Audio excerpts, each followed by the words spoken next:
It's been a long time and finally we are here for the second day of VALORANT Challengers Regional Qualifiers. Sabi ko sinasama kasama ko po si Rap and Rap. It's been a while, finally we're here!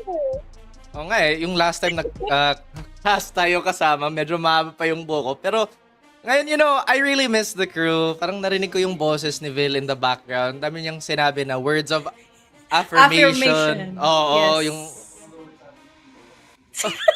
So for context, for everyone who's watching right now, nandito kasi si Vil kasama namin sa Discord. But eto na nga, speaking of Vil, kasama natin siya kahapon sa mga nangyaring na nga in the first day matches. We had Naos who has been really, really dominating. Even though naging 2-1 yung series nila. And then another series went into play. It was amazing. Kaya ngayon, tingnan natin kung sino ba yung moving forward into another day in the PH qualifiers. But syempre, sa ating mga viewers at the moment, don't forget to stay updated on our SOC Med pages down earlier there. Oh, kanina pala, hindi ngayon. Nag-check ako Okay. ulit.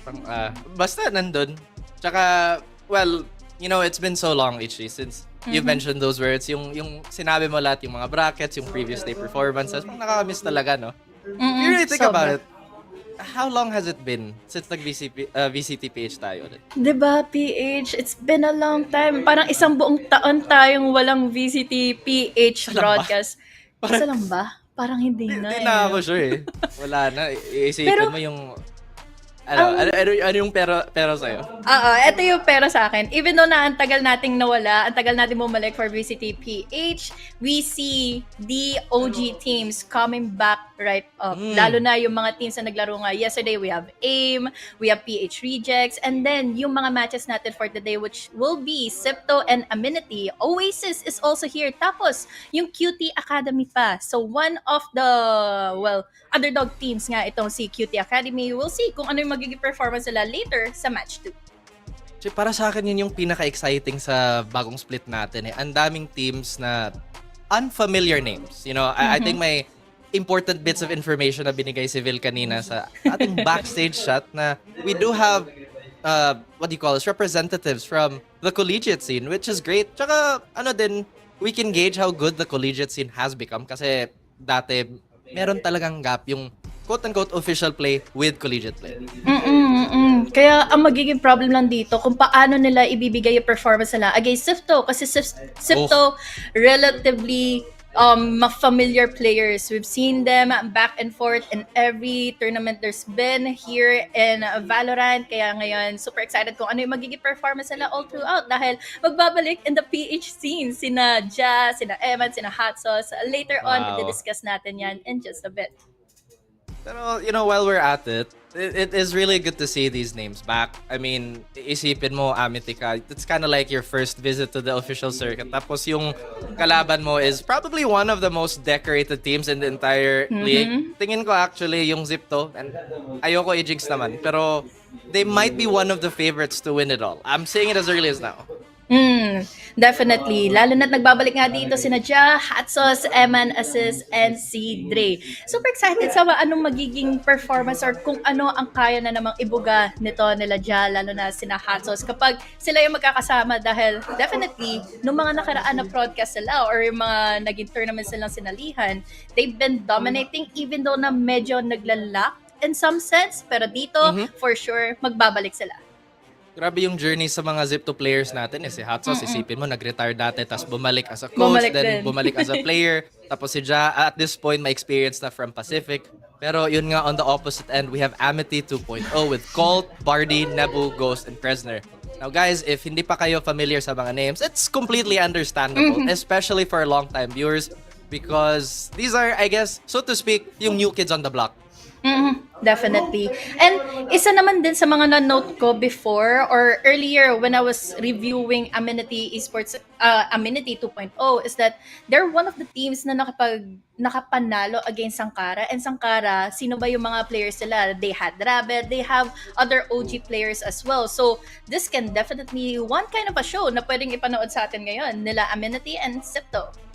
Grabe talaga yung term OG, no? Yung mga OG. first few, I guess, years of PH. And as we say that, I guess I'm outing myself here, pero pa 30 years old na din ako eh. We're getting so close. Isipin mo yung first year ko dito, ka 23 ko lang. Oo nga. Ay nako, HG. Nagkabatian. Pero at least wala na dito sa Discord natin si Vil, diba? Nauna siya. Medyo nauna siya. Pero unahan na natin sa map dito. Itong laban natin ngayon. Again, match of the day will be Sifto versus Amenity. Haven, una nating map na pinili ni Amenity. Parang automatic na yung Haven eh. Hindi talaga siya either bad pick or good pick. Basta nasa Pinas ka, may Haven talaga. May Haven Split, on the other hand, medyo experienced naman tayo. Pero at this point in time, napansin ko din na medyo shaky yung mga teams. Especially in like the last 2 years. And speaking of yung gap between now and yung last season ng PH, it's crazy kasi yung mga players natin sobrang dedicated pa din. Nag-grind out sa mga, I guess, unofficial tournaments as long as they can play and keep practicing.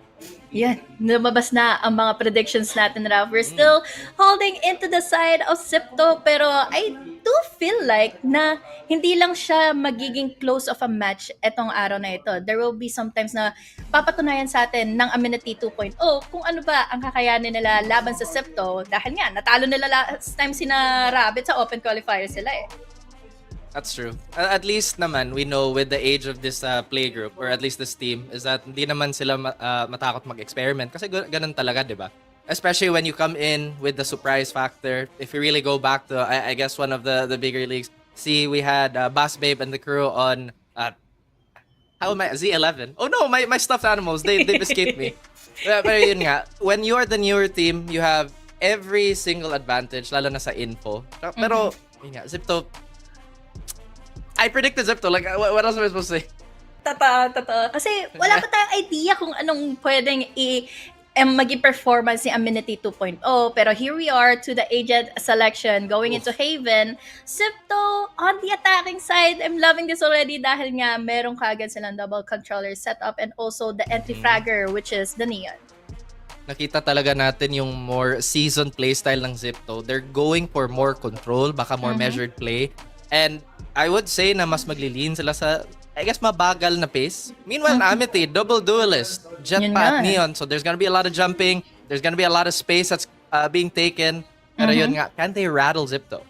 Yun nga eh. Yun talaga yung magiging question. Especially na we know Zipto can play so well with their utility setup. Lalo na we have the Viper and the Killjoy. So, dalawa yung pwede makapag-anchor for them and even have the last on tactics nga pagdating sa pag-ikot nga around the map. Pero, let's see kung ano bang kayang gawin ni Amenity. As you mentioned, this is an aggressive kind of composition with the double duelist setup.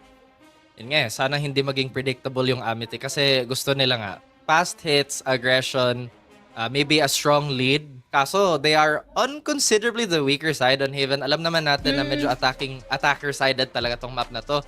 Lalo na with 2 controllers, there's just gonna be so much guesswork. Tsaka, yung Amity, yung comp nila, you kinda have to be proactive when you're on defending. Otherwise, di mo makuha yung maximum value ng kit mo as a duelist or having 2 duelists. Exactly. At least, one of the pros na meron tayo for Amenity is that they have the double duelist na mabilis nga rumonda o mabilis makaikot agad into the map. And speaking of, we're finally going in Haven for the first match of the day. Sifto on the attacking side. So, yun nga, nakita natin yung Amity, yung positioning nila, gusto nila. They really want to fight even on a pistol. Tsaka di ako ma-surprise if they run a lot of the bandits. I feel like it's been such a problem for a lot of the players. But going back again, Zipto, I'm really sure that they can lean on experience.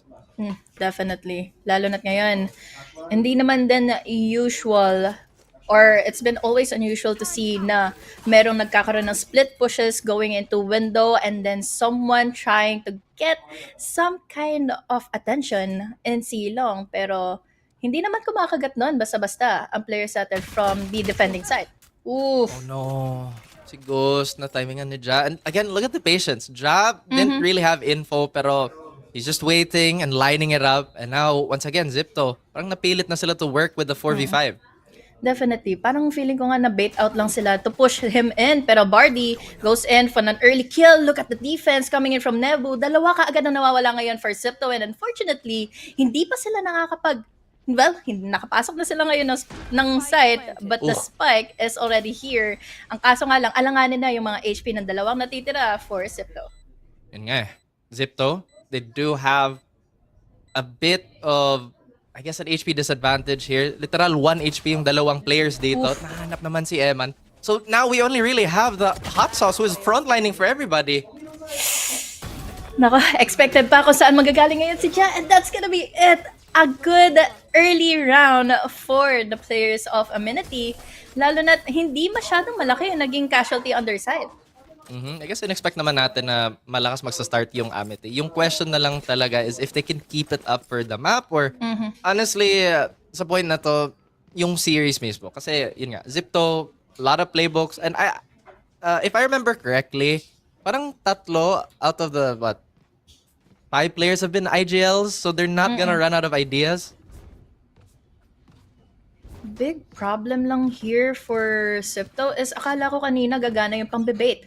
Earlier ni Ja, he was able to get in one though he was low on HP as a trade. Ang kaso nga lang ngayon na an early disadvantage ka agad. Ja goes down immediately after the round opens. Oo, kahit eco, you lose your killjoy, so na may butas na yung flank. So medyo ano din, maybe they're gonna play a slower game here. At the same time, nag-eco naman sila. So, at this point, I send it, I guess. Magkakasama sila ngayon going into B entrance. But the problem is, Nebu is expecting them. One member down already. Even though na meron tayong recon, as an info sana for Sipto, mabilis naman itong nasundan ka agad with the smoke, even with the pick coming in from Bardi. Good trade from Eman. There goes the follow-up, but unfortunately, Eman is down in a really tight corner. Wasn't able to move around as much. Sobrang uncomfortable yung galaw ng Zipto ngayon. But again, bonus round, we'll see kung ano talaga yung adjustment nila. Maybe the first pick of how they wanna take this game kasi yun nga, tama yung sinabi mo kanina. They didn't really fall for the setup for Ja with mid. They tried to pincer it on the pistol round. But again, Amity just super sharp on these fights. Ang nagustuhan ko rin for Amity earlier is even though na may naging trade or may naging kill ka agad in the first round si Ja against the one player of Amity, nandun ka agad yung duelist nila eh. Nandun ka agad yung Jet. So, ibig sabihin nun, he knows already na pwede niyang gapangin unti-unti itong si Ja. And speaking of paggapang, nakuha na nila yung space here in A long. So, what is it going to be for Sipto? Yun din yung sinabi natin kanina. They really have to be aggressive to make use of this double duelist. Oh my goodness, si Aziz naputol pa yung ulo. Good find by Kresner here. And are they gonna double up on this? Super quick reaction time. One member down already for Sipto. Nakuha pa kaagad ni Amity ngayon yung space around the entrance here in A lobby. So now, all the options left behind para kay Sipto is either pumasok sila dito sa, utility heavy, garage, or kaya dito naman sa B. Pero unfortunately, yun nga, nagkaroon naman ng trades. At ngayon, nag-iinit na rin ang tutok ni Ja. Goes in forward, together with Colt here. All the way from the back, we have the smoke, we have the dash and slide it coming in for Dre. But Bardi, with a quick trade, he's all alone inside of B side. Ready na for the post plant, ang Zipto. May armor pot Vandal si Bardi. So baka kaya niya to. Kaso may Hunter's Fury and I think there's still 2 shock darts on the side of Zipto. So maybe sa top may reaction na. He's still trying to look for the individual pick. Pero yung shoulder niya nakita by Jan. I think eto talaga yung winning formula para sa Zipto. They have to find out a way to stop that early pressure para nga maging, I guess, zero impact yung duelist when it comes to the utility play. But at the same time, yun nga yung tutok ng Amity. You cannot sleep on that. Definitely. Sobrang narattle doon kaagad yung Sipto na to the point na hindi sila naging decisive enough to get inside of A. Lalo na, ang bilis din na makapag-decide ng Amity to take that space at actually na they had us in the first half na kala natin pwedeng makuha kagad ni Amity yon with the kills and stuff. But unfortunately for this one, it's already the buy round kasi for Sipto and they are already marching inside of C. But the problem is, nandito yung mga smoke, nandito na rin yung paranoia. And look at that, onto the kill feed. 2 members are already down for the side of Amity. Sobrang aga nag-Hunter's Fury ng Zipto pero nakuha naman nila yung space. So good investment. Baka may decision to make Nebo here. He does have the op, so maybe he wants to back out. It is a 3v5 after all. And alam natin ang hirap mag-retake sa ganitong situation. Lalo na kung kulang pa sila ng smokes. And Oh. look at that pick coming in from Dre. At least, nakapagbigay sila ng damage dito to Septo. Only just to one player. Ang problema na lang dito, Raf. Activated na kasi yung ultimate ngayon ni Ja. Dami nilang options kung anong gustong gawin nila. Baka mag-garage take sila, maybe set up that lockdown. Another thing, yung napansin ko na Amity, since they're playing against double controller with double duelist, nahirapan sila I guess mag-pressure through the smokes because they only really have one flash and it's the paranoia. Tapos alam natin na nerf na yan. Actually. It's not gonna be as good closing out on these closer distances, but we will see. Ganda ng We'll see. start nila. Hopefully they can continue. Na-appreciate ko yung mga times na nape-pressure nila yung Sipto from taking in the space and stuff. Although, nagkakabalikan sila pagdating sa mga duels. Kagandahan naman ito ni Amity. They know what they want to do next. But this time, will they be ready? Dahil B-side for the taking ngayon na ang Sipto. Yun nga eh, for a young team, ang ganda ng protocol nila. Nakita natin may disiplina talaga at practice. Hindi lang duel kay duel, but man, Dre, he finds Colt. Unlucky. Very unlucky. Lalo na, ang bilis lang din ni Dre and he wants to get that kill. He wants to get that vision kung may makukuha man siya sa loob. And he is still staying there, close by, dito sa spike. Unfortunately, para sa side kasi ng Amity ngayon, they're down into an equal round. We have your Dre getting in the 4K, juicy enough to make a lead laban sa Amity. And at this point, may ulti na din si Dre. So, if ever yung economy nila you can get weaker, it's not really gonna be a problem. And Amity, baka yung first signs of predictability dito, nakita na natin HE kasi sobrang forward nila, the way they wanna hold. Parang makita natin how they wanna do that retake. Tsaka, parang pressure sila sa garage. I think they placed like 2 people there without Zipto actually showing that hand just yet. But sana Actually. mabilis din yung adjustment para hindi sila mas snowball ng Zipto.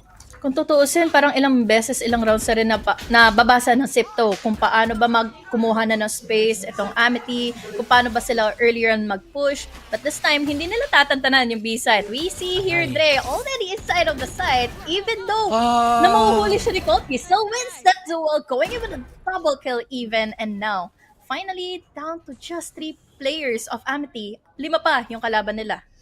Grabe si Dre, siya talaga yung boss ng B-site. 2 entry, di pa siya hasn't been picked up just yet. Hot Sauce, my timing. Marty's gone. Nebu again, the last to survive. At least isang kill na lang kulang para sa Bladestorm, but no. It's Hot Sauce again denying it. Super good of a try though. Feeling ko nababalik na yung pressure na inipon ng Amity against Septo to the point na nagkakaroon ng confidence si Dre to push into the side, to take in the space. And look at that, even finishing it out with a triple kill, bago pa man kumambak dito si Nebu. So, definitely a good start for Amity, but look at the comeback na ginawa naman ng Septo, diba? Oo, sana hindi din ma-shake yung confidence ni Colt sa ganun. Kasi, totoo lang, that should have been a free kill for him. Again, big stage, first time siguro sa official circuit. So, yung potential day 1 shivers nila hindi pa nawala.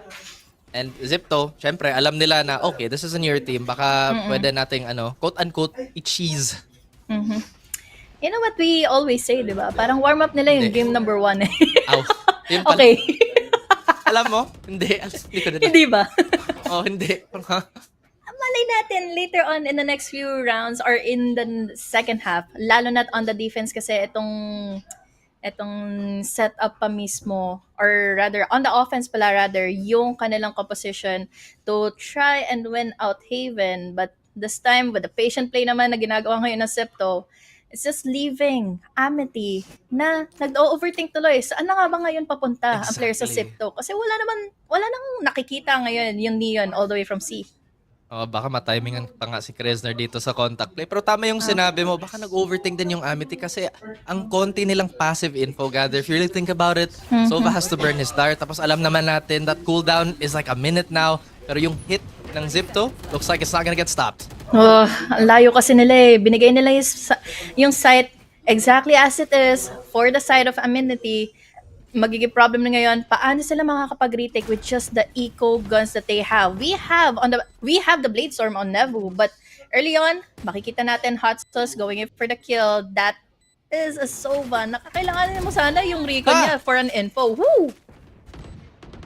Nako. they do find some of this. Nebu!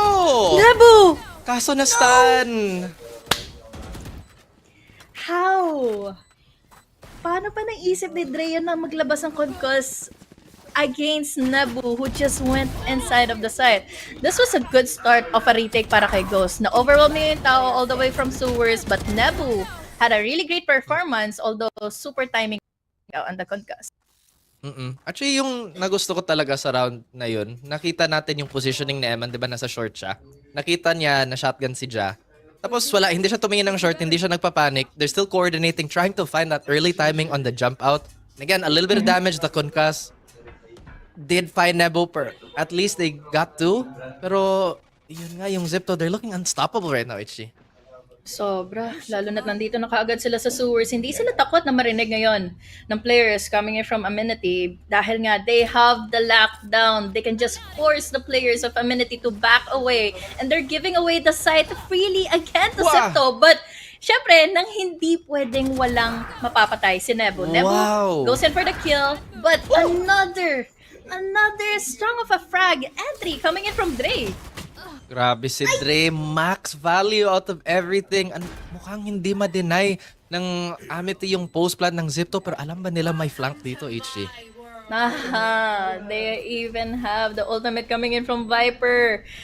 But at least we have the flank. Walang idea ngayon si Hot Sauce, and Hot Sauce goes down. There goes an insta rebat coming in from assist. Pero ngayon maririnig si Colt kung saan nga ba siya manggagaling. At least we can see na hindi pa rin naman siya nakikita ngayon ni assist kung saan ba siya manggagaling. Oh, lahat ng advantage nandito kay assist except maybe the HP. Oh! Woo! Oh my goodness. There's still time. What a round win for Amenity. Sana hindi din sila mag-rely ng, I guess, star power in these matchups, right? Kasi, is it always reliable? Nakita na natin yung Zipto medyo more refined on their utility shuffle, the way they pressure their smokes and whatnot. But, yun nga, fully expected. I think what we're really surprised is how Dre is just fighting. Wala namang utility support, pero panalo pa din siya sa ano niya, yung mga 1v1 niya, kahit 1v2 nga. Grabe yun. Lalo na yung overconfidence of this guy is just really dominant na hindi agad nakakapag-react on time, especially yung Sova, si Kessner earlier back in A site. They were able to dominate in A, but fortunately enough, nakuha naman yung retake nito ni Amenity. Pero another aggressive of an entry coming in from Dre. Hindi nila nakita kung nasan si Ghost, but unfortunately for Ghost, even though nahawak niya na yung judge, he wasn't able to get anyone, at least one sana, kaso na low on HP niya lang, yung dalawa. Ako, si Dre naman ulit, mukhang maka 4K. Hindi, nakuha pa ni Eman, but at the same time, HJ, nakita natin, medyo desperate na yung defense ng Amity. Naka-shotgun na sila, naka-judge na sila, pero hindi pa din sila nakahanap ng isa. Kahit isa lang eh. Isa lang sana. They had the cyber cage earlier, nandun na yung trip war, pero napawalang bahala yon dahil nga nandito si Dre. He's just really dominating into the slides, into the entries, at feeling ko kapag hindi pa nila nahanapan ng lutas, paano nila pipigilan tong mga entries or fast takes ni Dre, mahirapan silang kumuha ulit ng mga rounds pabalik on this first half. Yun nga, maayos naman yung mga trip war sa Cypher ng Amity, tapos na ano lang din, na brute force lang ng Zipto yung mga site nila. Well, I guess not really kasi nakita naman natin they break the traps almost immediately. So good for them. At the same time, Amity knows that siguro may slight delay sa second man in kasi yun nga, binasag pa yung trap. So baka they have to be a bit more aggressive with more bodies on that. Uy, di nyo napansin kung sino ba yung nasa corner na yon. But still, on the back of Dre, nandito naman si Assist to take care of anything na hindi niya naman din mababantayan. Dre, however, dalawa yung mga kalaban niya. That is a good TP play coming in from the Omen. Pero kasi wala na, it's already too late. The spike has already been planted at ngayon sina Ghost nagre-rely na lang on just their pistols. At this point, siguro yung better call is to just maybe not feed the ultors, but it looks like they're still going for it. Gusto nilang eco damage, but Hot Sauce, he's farming. Si Dre naman, last kill of the round, opener and closer apparently. Ang galing ni Dre.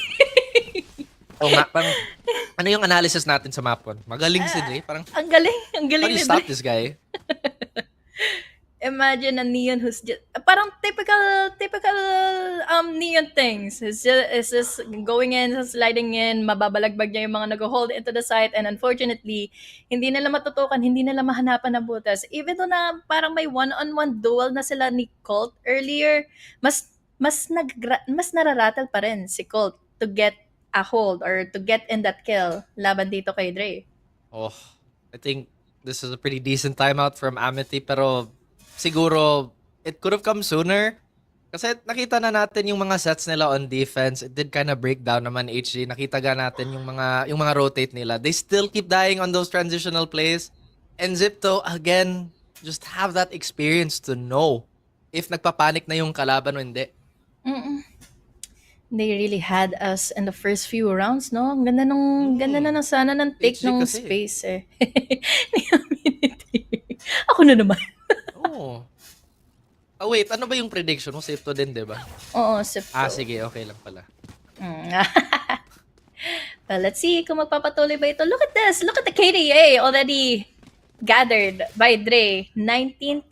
Tapos yung sumunod sa kanya, 7. Wala pa ngang double digit yung kanyang KDA. But let's see kung madadagdagan pa nga ba ito dahil again, with what he did earlier in the first few rounds, pangkuha lang ng attention coming in from Amenity.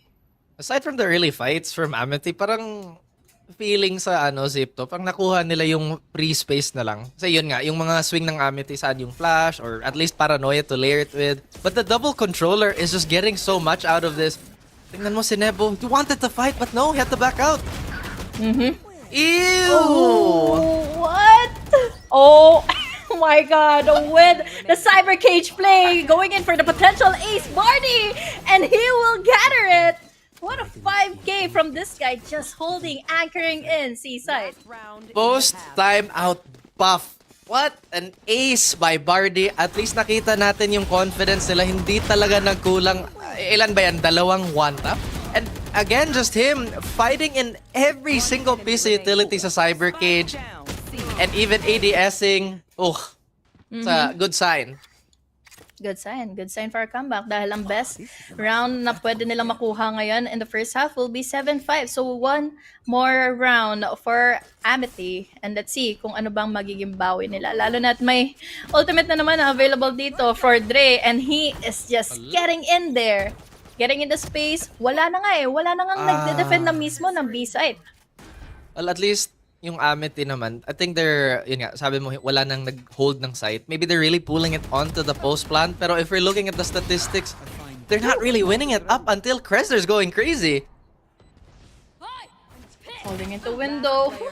Ayan na yung ultimate coming in from Dre.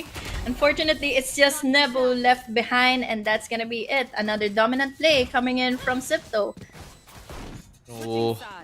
Yung siguro pinaka-successful na round nila on that half was when obviously Bardi had that ace, right? Pero siguro may clue na dapat siguro they have to hold the site together and just support. Kasi, yun nga, nakita natin, how many times did they go for the retake? Like 3 times? Ilan beses ba sila panalo sa ganun na setup? Di ba wala pa? So, hopefully they forget about that half. To be fair naman din, attacker-sided map, yung control ng tempo is really in Zipto's hands, especially with double controller. Yeah, exactly. And we can see how dominating Dre is. Bukod pa doon, yung utility play din kasi coming in from Amenity, much more sided siya into the gun power instead. So, paano na nga ba ang magiging sagot nila into the second half? Lalo na aggressiveness can be their answer, but look at what Sipto is trying to do at the moment. Patient play coming in from Amity, pero ngayon makikita mo naman, assist, just holding his ground, getting in the double, and a double even pa para kay Ja. Ano pala yung choices dito, no, ng Amity? Kasi I keep bringing it up. They don't have any flashes. Siguro may concuss sila with that entry. But at the same time, it's really not the most reliable thing. Minsan nga, mas stun pa mo yung teammates mo. And Aziz coming alive on this Viper. Naalala mo dati si Aziz was just, well, not just, but one of the premier duelists of the region. Definitely.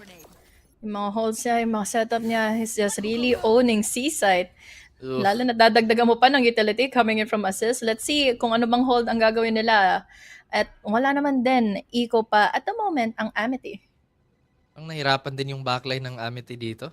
Maybe they feel like they have to put more bodies on these front lines and maybe you're missing the fact that they kind of have to play where they're strong. But Dre has also been a problem. Siya yung nagda-dive ng backline tapos nakuha pa niya dalawa, minsan tatlo nga eh.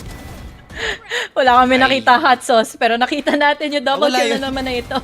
Coming in from Dre, going in Wow. with a spray, holding it onto for the 4K, even Okay. an ace. Hindi daw pwedeng Amity lang ang magkakaroon ng ace. Okay, Dre. I don't know what to say Okay. about like, okay, sure, you got an Fine. ace. Pero sobrang opposite ng ace nila, 'di ba? Kasi yung isa anchor, yung isa duelist. I guess similar fashion kasi sila that they're walking onto the side. Amity. Sana magising na sila dito, because they're running away. How many rounds have they won per, right? Like, Zipto, they've been so confident. Syempre, pa-30 bomb na si Dre, hindi kayo maging confident. So, I don't know what's going on here. Well, typical Haven plays with just the Neon barging into the sides. Tapos, bulabog na talaga yung mga nag-hold nito. And speaking of hold, hindi naman din agresibo pa muna ang players ng Zepto. Especially, they know for a fact na may buy round na sina Colt, sina Ghost from Amity. But at the same time, will he be ready? Hot sauce, going with the top ball. Sneaky, dirty play. That's gonna be it. Nahuli ka agad nila kung saan nakapwesto ngayon yung Spike. Spike drop pa. Tapos naka-rotate na yung Zipto dito. Amity, they have so much to work for here. Again, now they lost their Sova and their Neon, so corner clearing yung mga throwables nila sobrang limited. They're not gonna have that scan. Their drone. Hot sauce is pretty low, but at this point, he's done his job. Tapos may backup na siyang kasama here in Sewer, so it's not going to be a problem. Big problem ito for Amity dahil look at the warning shots. Smoke already down, but again, double pick coming in from Sifto. This is going to be hard for Nebu and the rest of the gang, but at least he was able to pick up the spike. Triple kill, taking down Dre even. What? 30 seconds. Gusto ko dapat sabihin may window yung ano dito, yung Amity, but now it's down to 1v1. Bardy again, he was the hero the last time. No. Pero si Ja, he doesn't like that type of thing. Another Yeah. round on the board for Amity. Or Zipto rather. Well, Sentinel against Sentinel, you can never win against Ja, lalo na he knows how those cyber cages work. That is a good hold coming in from Hot Sauce. Lalo na nakatatlo pa siya eh. Pero good retaliation naman ang naisagot ni Nebu. Unfortunately, nahuli lang siya sa pinaka-timing na yun na nakuha niya na sana yung spike. Pero again, pressure is given. Lalo na they're just really that close. And also, 30 seconds na lang onto the timer yan eh. Yun na. Gusto ko din i-check sana yung utility doon. Kasi parang yung preference talaga ng Amity is to contact everything when realistically, kung gamitin mo yung paranoia, pang take lang ng source, kahit walang tao, is still value anyway because you pushed forward. Tsaka walang shock dart, walang concuss. Literal perfect tools for that one position. Very corner pa man din yun into sewers. Pero yun nga eh, parang na-hold back pa nila yung mga utility nila into even not using it in the later phases of the round. So unfortunately for Amity, medyo nag-hold back tuloy. Nakikita mo yung indecisiveness nila into taking any site that they can. And now, mahuhuli na kaagad ni Hatsos ito si Bardy. Sayang, si Bardy naman yung, at this point in time, pinaka-clutch sa Amity. So, if they had one player to stay alive, si Bardy dapat. But once again, Zipto, they're so good at frustrating this backline. Kahit anong gawin ng Amity. May Zipto member. Already, si Aziz couldn't get the fourth. But Jot to close it out. Nako, HH, it's 4-12. 4-12. Ay, maganda rin kasi talaga yung naging panimula ng Zepto earlier. And yung composition pa nila, agent composition nila is just really driven into the defending side of Haven. Especially now na they had no idea kung saan ba nakapwesto si Aziz. And look at the execution naman or yung naging reflexes naman ni Ja to pick on forward. So, match point para kay Zepto. Yun din, no? Parang lahat ng idea ng Amity maganda. Kanina nga, nag-usap tayo tungkol sa lack of utility usage. Now they do it, pero yung execution na lang kulang. Timing lang siguro sa dart. But once again, there's a reason why people check that spot so often. I mean, it's been how long now since we've had this map? Exactly. Well, it happens to the best of us. Mm. Tech post to kasi hindi gumagalaw yung... Wag mo sabihin yung forbidden words. Oh, yun lang. Tech issue talaga. Ginusto mo to, ah. Tech On a issue to. match Hindi gumalaw point. yung ano. Si HG. Mapapansin mo yung maliliit na bagay. Expected mo na magkukumpulan na ulit sila. Pero Wala, ito ayaw na. ko sabihin naman kasi alam ko. It's okay. Welcome back, di ba? Welcome back. Oh, Welcome eto, back. Yung It's first... not Valorant PH kung walang tech post. Wala, si HG nagsabi, no? Hindi ako. Tip mo yan. Ayan na. Walang podcast dito, HG, kasi mabilis lang yung tech post. Thank you, Prod, by the way, for fixing this as fast as possible. But kahit bulag si Colt, nahanapan niya si Hot Sauce. First time, actually, nakita natin si Hot Sauce losing an early duel. I think he wasn't ready doon kaagad sa duel na yon dahil nga nakapag-setup na rin ng wall itong Viper nila. But at the same time, it's just a 4v5, still doable, especially now na ang layo na rin ang nagagapang nila dyan. And this is going to be crucial now that we have one player here in window.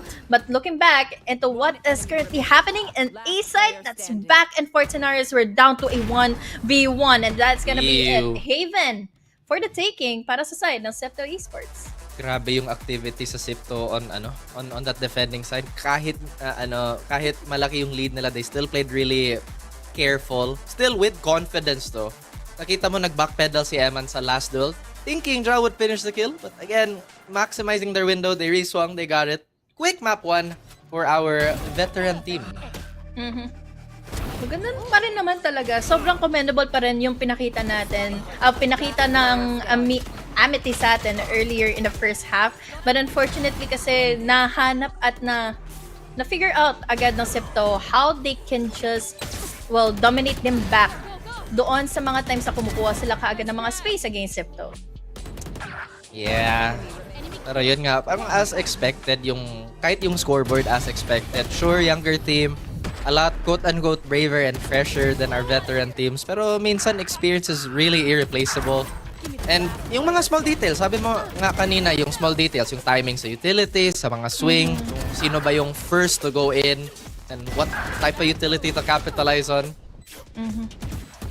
Medyo clearless din yung naging play pala ng Shock Dart earlier ng Sova and AMTY, kaya nahuli siya kaagad ni Dre. And speaking of Dre, he's been so amazing sa mga entries. Kahit nga siguro in a 1v5 scenario, he can still do whatever it takes against AMTY para makuha nila mismo yung round. And tingin ko yun talaga yung theme sa first split natin of the year, of in a while actually, na refinement of the basics. Kasi it has been a while since our younger players are developing players to have a stage to really practice on. Kasi iba din yung practice mo basta liga, di ba? Kasi araw-araw ka nag-review. And even if you do that when you're not in a league, it's just so different. I think, as you mentioned earlier, yung one of the basic plays siguro na nakakaligtaan din most of the time ng AMTY is that yung Cubby earlier in Silong, dagdagan mo pa yung mga double picks sila, which had been, it could have been phenomenal kung hindi ka nila katapat agad sina Assist or kaya si Hot Sauce back and so worse. But in the meantime, it was a dominating first half throughout talaga para sa side ng Septo eh. Oo. And it's just impact on these players that siguro kahit wala silang highlights, yung placement ng Viper, yung just surviving and pressuring the younger squad, it's just something else. At the same time, maganda naman kasi match 1 pa, pero dalawang ace na nakita natin, di ba? On opposite ends. May pang TikTok clips na sila here in VALORANT Challengers Philippines. So, amazing start para kay AMTY. I hope they can replenish their momentum nila and also kung paano sila makipagbackpackan nga dito. And they had their crazy reflexes earlier laban sa Septo. Pero yun ay makikita natin later on. Pagbalik natin in game number 2 here at VALORANT Challengers SEA.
Dominating start, pero yun ba ay magpapatuloy na para sa Septo sa second map natin? Hanigli sa the Double E, kasama ko ngayon si Raf. And Raf, do you think AMTY has what it takes para makuha itong map number 2?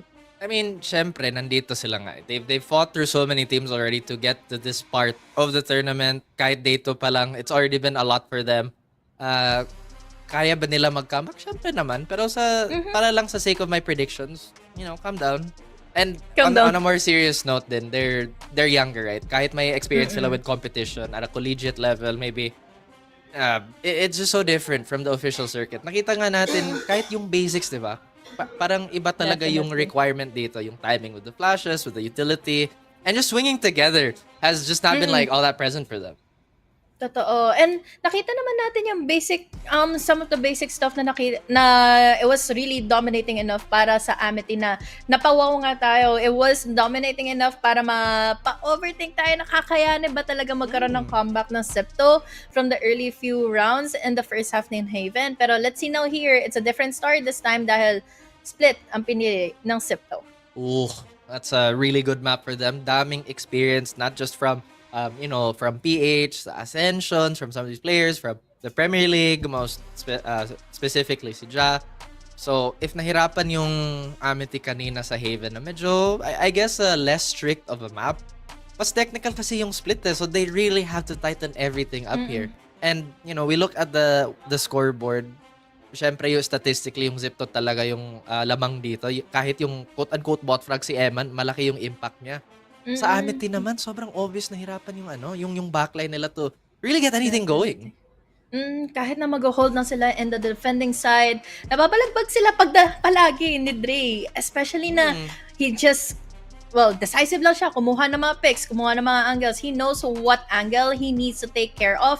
Lalo na, bantay sarado naman yung mga backlines niya. Lalo't ang mga kasama niya lagi doon is sina-assist and then si Hatsos. So, ACS almost 500 na dito for the Neon. And let's see kung may pagpapatuloy na ito going into split dahil it's a different story. Especially kung magpapalit na nga ba ng agent composition ang players ng AMTY. Totoo. I mean, iba talaga yung, I guess, execution requirement ng map na to. Kanina nga, sinabi natin, medyo technical talaga yung split at the top level. And it might be a lot to ask for such a young squad. But nakita naman natin, the talent is there. I mean, individually, they're great. Si Nebo may highlights kahit yung volume ng frags niya hindi ganun kataas. Si Bardi obviously had that beautiful ace. A really, really good one. If you ignore the scoreboard, that could have been siguro the ace of the game. At syempre si Dre, maraming sinabi after, 5 to be exact. And now going into this, if they still can't find a way to dampen the double controller, ang hirap para AMTY. Saka bukod din kasi sa double controller na kailangang isipin parati ng AMTY is yung entry lagi ni Dre. And speaking of Dre, he will be holding onto the race this time going into split dahil nga naman kasi ang tawag natin sa split, diba? Para naman kasi siyang bahay nga dito ni Ray. So let's see kung itong setup natin almost equal performance level na lang talaga ang magkakaroon ng difference. Yun nga. Tapos I'm glad that the bar has been getting higher and higher for, kahit local or really everywhere. I mean, nakita din natin yung talent level ng PH, diba? Yung potential. Si Patman just broke a record the other day. And, Xavi's been doing so great. So, tingin ko excited tayo lahat to see the next up and coming to really represent. And they're doing so well naman din kanina. Nahanapan lang talaga ng Septo ng butas on kung paano ba sila i-bait out from their defenses. Alam nila na kumukuha kaagad sila ng earlier spaces. But yung mga nagiging underlining factor din talaga kasi dito for AMTY and Septo is that Septo knows what they can do para doon sa mga trading systems and paano sila mag-move on forward kapag sila yung nauunahan ngayon ng AMTY. And AMTY into the same scenario as earlier, nasa defender side naman sila, but yung agent selection naman nila is leaning toward in a better situation laban dito sa Septo. Kumbaga na-train na yung automatic reaction nila sa mga iba't ibang plays. Syempre, they've been around for so long and team chemistry for Zipto has been so good. And at the same time, walang shortcuts yun. That's all just time and practice being sunk into the game. And maybe yun yung pinakamalaking gap between AMTY and Zipto. At the moment, at least. Among other things. Well, an early push going into B. Garage is already for theirs to take. But unfortunately for Bordy, nag-iisa lang siya and he needs to back away. Fortunately enough, nandito naman yung TP play all the way from heaven. But will it be enough for him to survive? Every bit of a player na umiikot sa kanya all throughout pillar and yun, nakuha na kaagad ni Septo ang B-side. Grabe, bilis talaga kumilos ng Zipto. Kahit anong set play gawin nila, it's just so clean. The triple peak onto Nebo. That's unlucky. Kung makahanap ng isa si Kresner dito, it's gonna be okay. But he's 20 HP, HG. Can he still do something about this? Can, if sigurong hindi nalaman kaagad kung saan siya nakapwesto, but after getting in that one kill, unfortunately enough, doon na tuloy siya babantayan nila assist. And that is a piece around win for Septo. This time naman, yung Zipto yung nag-hot start. And they are on the strong side. So ideally, or actually no, not even on the strong side. They're on the weaker side of things. Historically, sobrang defender-sided ng split. As of recent though, it's been like, okay, kung makaya mag-6 sa attack, really, really good. But most of the time, people can only really rack 4 to 5 rounds. Split pa man din, ano? They have to be worried about the the flanks coming in from Septo, lalo na't yun yung nakapang gambala sa kanila earlier back in mid. Kaya naman dalawa tuloy yung forces na nagbabantay and distract. Kanina, dami mong words. I Malalim na hate words. you, Ra! Bakit? I'm learning. You know?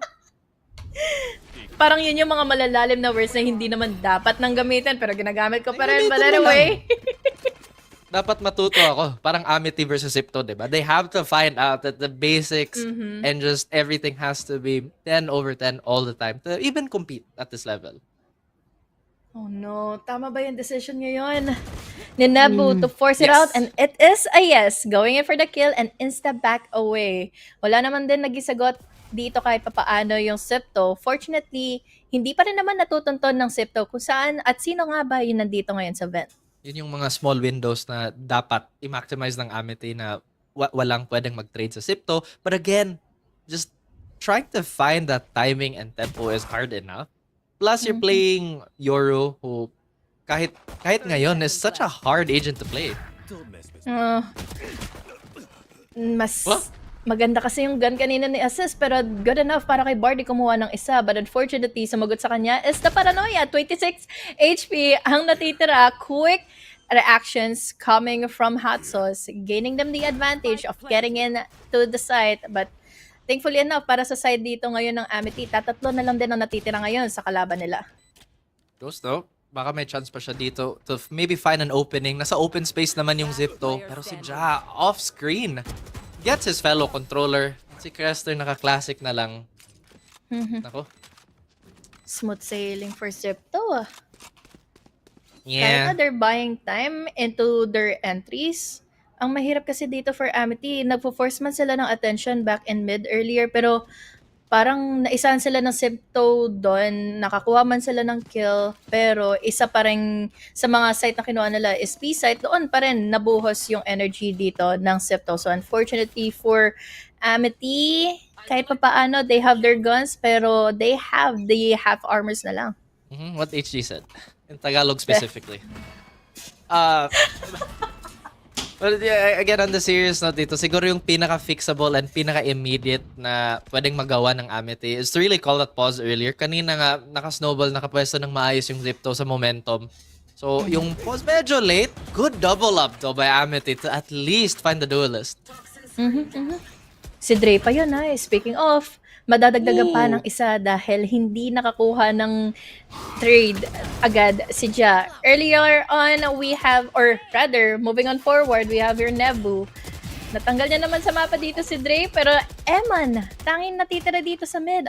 Ang problema na lang ngayon is that we have your smokes. But look at that! Just taking it so confidently, and he is already inside of mid. Tanda naman daw nila Bardy kung saan ba siya manggagaling pa. May nightfall pa si Evan, so he can really cash out. Total, sobrang aga pa. It is a bonus after all. Bardy does have this Phantom and a smoke to work with, but it is purely a guessing game for both these players. Baka gusto ng ng Amity mag-double up para hindi mabigyan ng 1v1 si Eman dito. Kaya nga ang layo na rin ang ginagapang ngayon ng Omen from Amity. So, ang problema lang, naibigay na tuloy yung site. This is enough time for Eman to plant in the spike. But then again, wala naman akong nakikitang placements of the teleport dito from the Yoru. So, good util play mula dito kay Eman. He figured out kung saan tuloy manggagaling ngayon isa sa mga players ng Amity. Nag-whiff completely yung Nightfall niya though. So, Bardy, 2 smokes. He has an opening here for his duelist. Maganda din yung timing sa pinch play dito. Ghost using that clone to buy him some time. It's just all about the timing. Kailangan na tuloy ng kakaping ngayon ni Ghost dahil he is already down. Now, 4 kills already for Eman. He just needs to win out the duel and he will. What an ace! Coming in from Eman, 3-0 for Sipto. Grabe, walang reaction din si Eman. Okay, we win the bonus. That's it? That's all you're gonna do? Walang pop-off, walang ganun-ganun. Sobrang collected talaga. Common collected ng Zipto. And I guess it comes with the years of just competing, right? Siguro kung nasamahan ka agad ni Bardy, yung pagpasok, yung pag-pick kanina ni Ghost, that could have been around for them. That could have worked for their opportunity to pin him down. So now, wala na tuloy iko ngayon yung Amity. I mean, yun nga, diba? Basic math na lang, 2v1. But at the same time, they tried to play the timing as well as they can. Oh no, Colt. Walang nagawa si Aziz. With the follow-up of the blinds and even the paint shell, magbabakaway na lang muna yung Sipto. Pero let's take note, this is just the eco round from Amity. Baka matempt din sila sa sa op. It's right there. Maybe they wanna push it. And at the same time, yung Zipto, hindi naman nila defend yung op. Unless somebody picked it up. I'm not entirely sure. So, pacing lang lagi muna dito ngayon for Sipto.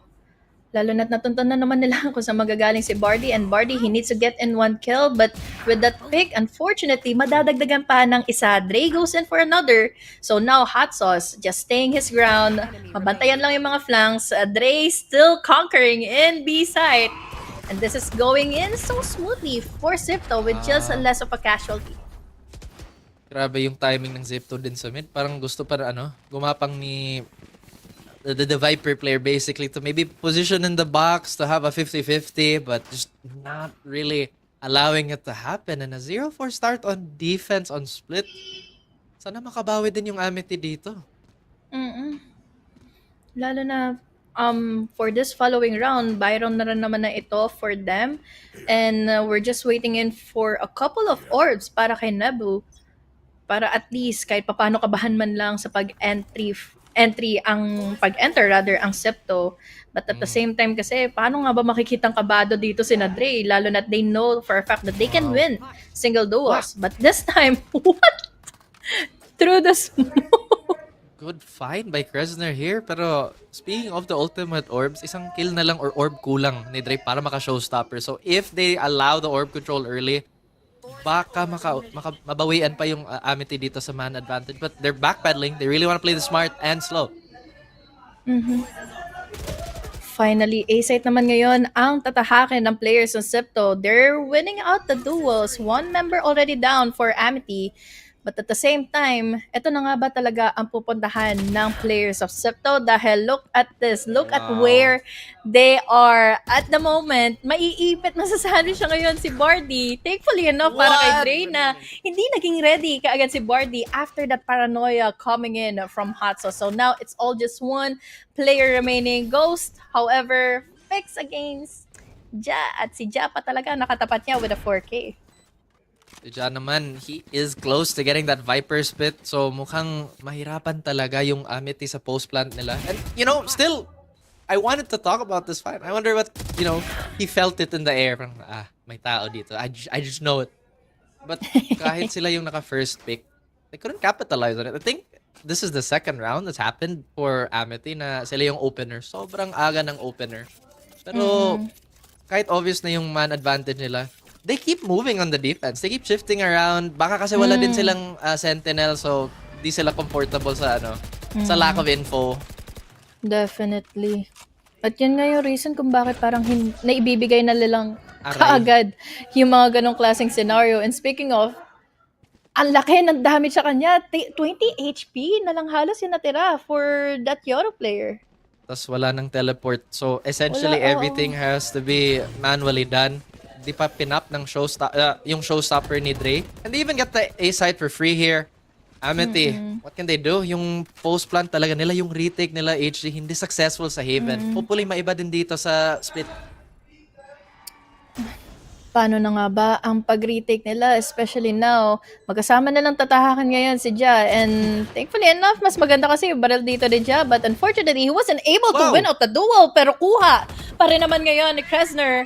One more player from Sipto. Look at the Nightfall. This is a good opener together with a Paranoia, but Drew still wins out that duel. Ghost! Look at this guy with just the pistol. And now all up to Dre. Unfortunately, he doesn't know where the last remaining player is. And now, with the ultimate, he wasn't able to use Oh his... my... What? Wala, panalo pa din Zipto. Naka-ace pa from the grave. Napindot niya pa rin. Oo. This showstopper. Sobrang wild ng flick niya on the push from A ramp. Like, that's... So that's why he's celebrating Tingnan now. What it... Akala ko nga, medyo baka fumble na yan or something. But no. Still manages to stay alive. Oh no. Ah. Winnable That was pa din so for Amity. crucial. 0-6 Sobrang yun, diba? winnable na yun. Hirap. Wild reaction time from Sipto. Kahit sobrang big of a pressure na yun, ang numbers advantage yun for Amity. But look at this. Talagang head-to-head kind of situation ang gustong gawin ngayon ni Colt. But I think that's too reckless for him to do. At least Colt, however, going in for the Oh, kill, no. using in that snake bite. And now, just one trade. One kill lang ang nakuha ng showstopper na yun. We're down to a 2v2 scenario. Oh, dalawang ulti dito pwede gamitin ng Amity. Tsaka both hard info ults, but baka may timing din dito na makita pa si Bardy. He is still not out of the ult. Ghost takes so much damage though. Oh, dahil nandun yung pain shell, nandito naman si No way, Dre. right? Eman, last man standing. Magkasama na ngayon si Ghost and si Bardy. No! But unfortunately, too late to the party. Using in the smoke, he wasn't able to win it out. That is another round. Successfully, continuously, para sa side ng Septo. Woo! Oh boy. I think at this point, nag-expect na tayo ng pause from Amity. And yun nga, Yeah, should nag-usap be. tayo kanina, di ba? Siguro, it should come earlier para yung snowball. It doesn't happen. But so far, yung game plan ng Zipto, sobrang simple lang eh. If they can't stop the contact, why not, right? If siguro, if you feel like they adjust, then they're gonna try and cut the map up slowly. Man, this is hard to watch. Very hard to watch. Maganda naman yung mga early picks coming in from Amity. Kulang lang talaga doon sa pag-replenish ng kanilang, ng pag-hold nila into the second half of, or into the second phases, further phases of the round. But now that we have an ultimate up and coming para sa side ng Septo, opening up the A site is not even a hard task for them to do. Kukuhanin na lang nila yung site, plant in the spike, post-plant position, yun na. Dahil mayroon namang ultimate available ngayon para sa kanilang Viper. Pero hindi dapat kampante yung Zipto dito kasi kayang-kaya naman ng Amity mag-clutch with the weaker weapons. We saw it happen nearly in the previous rounds. Again, this is 5 up. Imagine my pit. Never mind. I was about to say there's also an Omen ult, but none is there. Oof. At least on an eco round, still doable para sa side ng Amity. Unfortunately though, we have so many pain shells utilities playing around the map. We have your assist going for a good kill, good pick. But unfortunately, may ipit siya ngayon. Dadalawa na lang sila natitira with just 3 players. Look at that assist with another assist with a third kill and a fourth kill. Winning it up to an 8-0 scoreline for Sipto. What can Amity even do, Raf? Paano ba to? Bakit ako yung tinanong mo? Hindi naman ako yung coach sa Amity. Ako, nag-isip din ako kung anong kayang gawin nila dito. Pero iba-ibang tempo ginamit nila, ibang plays. They tried to stop them A-ramp early on. Pero yung firepower ng Zipto, ibang klase talaga. Iba, Now, grabe si assist. Yun nga eh. Isipin mo, I think, if we're not mistaken, Aziz was also doing so much damage when he was playing in India like a few years back, and now, welcome back, Dre, I guess. Grabe si Dre. At least there was a trade. Papasok na ngayon. Medyo makauntog nga lang si Dre though. So, at least, makukuha siya ngayon ni Bardy. Bardy goes in for the triple kill. Close enough for a 4K. Assist na naman ang tanging natitira in A site with a spike. Unfortunately for Ja, he wasn't able to win out that duel against Kressner. Ooh. Decently close round for AMTY here. Again, may double up opportunity sila dito, pero sana hindi sila mag-overthink. Just stick together and maybe, just maybe, play for the trade. Aziz, isang minuto pa sa clock, and now he's just gonna be chilling. He's just gonna wait for that reaction. He has a TP play, still doable for assist. He was able to do it earlier back in the previous round. So now with the TP play, masyadong na magkakaroon ng buy time ito dahil, yun nga, as you mentioned earlier, nag-overtake na yung AMTY. Where is assist at the moment? To be honest, ang hirap din kung nasa position ka sa AMTY. You're down Sobra. 0-8. It's not even the half just yet. So at this point, you're really just trying to win it out with anything. Sana hindi naman masyashake yung, what do you call this, yung confidence and their composure for the rest of the season. Kasi it's still a really, really long road ahead. Double pick all the way from up top. Malalaman na ngayon ni assist. Dalawa yon. Nabu maba all the way from heaven. Wrong angle peeking by Nabu. And now activating in the ultimate assist. Repositions. Goes in with the blind. Still unable to win it against Kressner. What? May time pa yung AMTY. So May time pa. yeah, at least they get this. This is going to be a happy round for them. At the same time, Zipto, it's hard. It's really hard to say they're doing anything wrong at this point. It really just came down to the 1v1. And it's 1-8. Ganda ng hold ni Bardy dito. Kung hindi lang siguro siya na blind ng decoy ni assist, that could have been very much doable at mas malaki pa yung casualty into the side of Zipto. But quick thinking from assist. Ang kaso lang, ready and composed naman si Kressner to win out that duel. Oh, this time naman yung front line ng AMTY, they're having a bit of trouble trying to break through. Zipto at the moment, once again, they're coming alive. At least nakahanap pa ng isa si Colt dito, and maybe, just maybe, eto yung harang na kailangan gawin sa AMTY. Slow starts na naman. Coming in from Zipto siya. Parang kanina pa nararattle yung mga 1v1 scenarios against Jazz. So now with the judge at hand, this is the only time na nakita natin mag-judge si Ghost. Quick exit sana yon, but unfortunately, what? Eman picked out. Good thing nandito naman si Hot Sauce, but unfortunately for Hot Sauce, is down to 11 HP and waiting for him, and his TP was Kressner. Another round goes to the side of AMTY. Slowly picking up momentum is AMTY. Good sign for the boys. Baka mag-map 3 pa tayo dito, HG. Pero, yun nga. Kaya. It's just not the easiest thing to do. This is a really, really hard lead to break. Lalo na yung Zipto pa yung kalaban mo. They're not gonna break or really panic in any of these situations. Dahil din siguro sa Nightfall, kaya biglang lumabas doon si Eman. And yun nga, buti na lang, this is a good composure from the 1v1 scenarios na lagi na ipapanalo dito ng AMTY Ghost! That was an amazing early 2 kills, followed up by Nebu. Only 1 member left behind, all up to Dre. And unfortunately, Bucky lang ang hawak niya at the moment. Meron pang dalawang nakaantabay na nga sa likod niya, and unfortunately, this time, wala na nga siyang iba pang pwesto, matatakbuhan pa. Okay. AMTY finally responding, and actually, yun yung pinaka-first na ikaw nakita natin on the side of Zipto since Haven. Kasi tuloy-tuloy na, di ba, after their bonus round. Na dalawang continuous round lang sila ni AMTY. Tsaka at least na-maximize naman ng AMTY yung window of opportunity, di ba? Good eco still pa rin naman for AMTY kahit papano. But I think third, si Dre is just relying now on his showstopper to make an entry happen. And saan nga ba natin na-expect yung mga ganitong klaseng showstopper to make the start of the round count?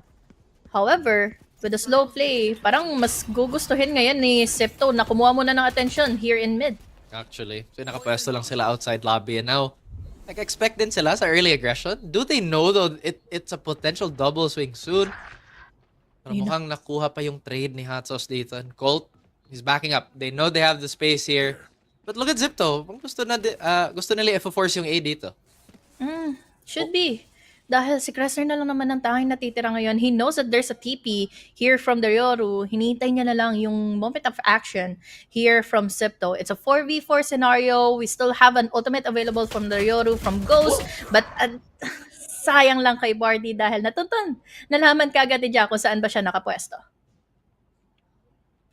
I'm thinking if mas malakas ba yung B hit or A hit ng Zipto. Pero ilang beses na sila nag-A. And honestly, many times they've won either the post plant or defending the retake. Now, 2v4. Yeah.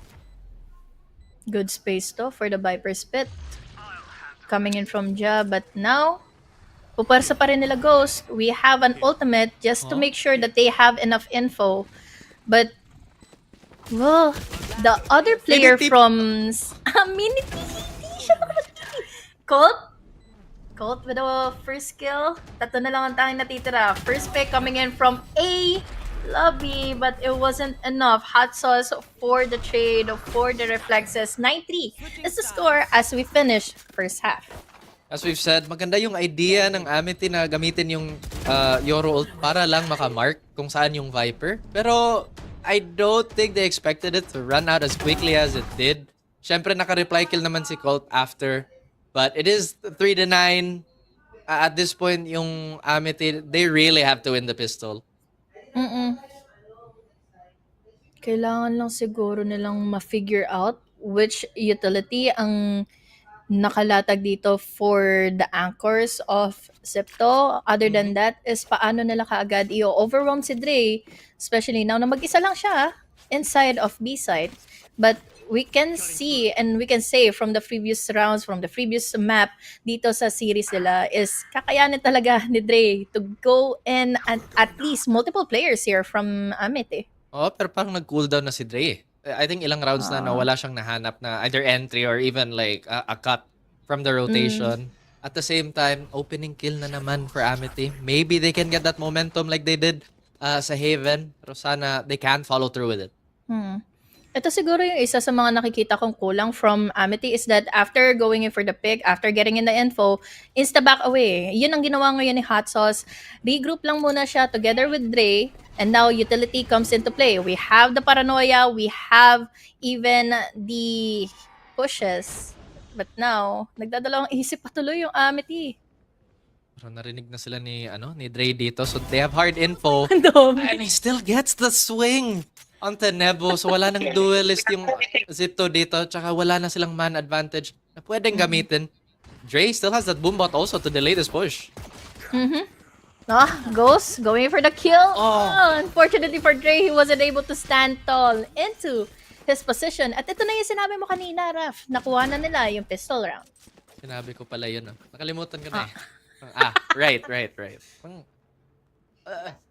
Jokes aside, again, siguro kung AMTY ka, you're just taking this one round at a time. I mean, sure, at this point, it's like, 5 rounds gap between them. As long as they can convert on this and they don't play careless versus the sheriffs of Zipto. Kasi alam naman natin, sobrang, pa din, sharp ng Zipto, especially with the eco rounds. I'm surprised di pa natin nakita yung bandit. Or at least we're not seeing it as often. Actually. Walang pera kung walang pera talaga eh. Especially here for Zipto, playing all together. 4 players here in mid. Pero yung Prowler dito matatagpuan kahit isa. That's info, that's util, that's smoke, that's going to be good kills. Back and forth for Neville and Ghost. 3 players went down. For the side of Zipto, tingnan natin magkakaroon pa ba ng trades dito dahil pistols nga lang ang gamit ngayon. Ng dalawang natitira from Zipto. Ayoko naman mag-jinx, pero tingin ko, this round's pretty much over. And AMTY have, you're gonna walk in the park to clean this up. At least Ja gets one. Binati mo kasi. Di nga. Mahal So no? close. That's so expensive. Isipin Oo. mo, classic lang yun, tapos 3 pa yung nahanap, di ba? Hmm. What? That was so close though. If ever siguro nakakuha or na-pick up nila yung free upgrade onto that Vandal back in garage, that could have been way doable. At yun nga sana yung gagawin ni Hot Sauce. But quickly enough, nandun naman si Nebu. So now, finally, the rounds are kind of stable here for Amity. We're down to a bonus round for Amity at the moment. Oh, may outlaw naman si Aziz, so actually, I'm checking kung sino ba yung naka-half armor dito. Essentially, this is an operator. Pero picking Aziz, no matter what weapon, is scary. Di naman natamaan yung ano dito, yung Amity. Pero sana, they still continue being careful. Mm-hmm. They have to be, especially now, medyo hirap ng pag-push going into ramps. Doon pa naman silang tatlo ngayon nakaantabay, nag-iintay kung ano bang pwede nilang gawin against Ja with all of the utility setup. We have the walls, we even have here the poison cloud, but at this time, there can be a reposition or rotation coming in from Amity, pero they're holding into A site. Looks like they're being a bit more patient these days. Wala pa din silang ult. I think malayo pa din. So kahit nakuha nila yung mga orbs sa either A or B, it's not really gonna matter. But it does look like Bardy's still trying to maybe set up a lurk dito. Baka mahanap niya actually si Dre. Kung matimingan lang.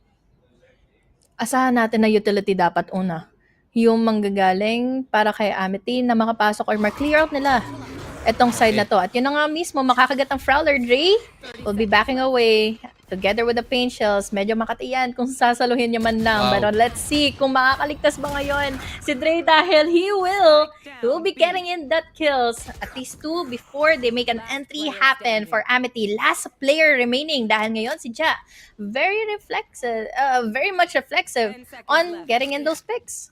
At least they got 2. I think that's the only thing I can say at this point. Well, make it 3, pero wala nang time para No mag-plant. time. So, Colt just has to stay alive with this gun. Yeah. At least. At least. 5 to 10, not the worst thing in the world. But, on the side of Zipto naman, kasi tingin ko we've been talking about Amity and what they can do. So Zipto naman, I mean, obviously they know this. They have to close this out before those more concrete adjustments come from Amity side. I think super stagnant na lagi na lang yung walls dito from Colt.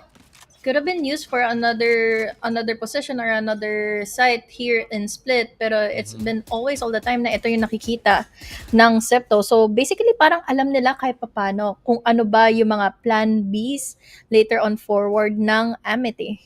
Sobrang lakas din ng decision making ng Zipto sa late round situations eh. Kanina kita natin, di na sila gumalaw. And they're just really trying to play these safer positions. Meanwhile, on the side of Amity, nakita natin, nagsuslow walk sila, parang they're second guessing their checks. Kahit naka-utility out sila first, they still got delayed by Dre. And I think napilit na lang yung push sa B kanina. Because again, time is running out. Speaking of, they only have 1 minute remaining at babalagbag lang sila ng mga utilities. We have the smokes, we have the paint shells, and now they're just backing away. Super indecisive sila ngayon kung ano ba dapat ang gawin nila against Dre. Dahil they know already that yun yung nakakatapat nila dahil sa mga utility ni Dre. Baka ito din yung kulang sa Amity. Wala silang lurk threat. So, yung mga rotation ng Zipto, sobrang bilis, sobrang confident. Kasi alam nila, okay, hindi sila pumesto dito. So, wala, takbo lang tayo. But now, Aziz. Oh boy. Uy!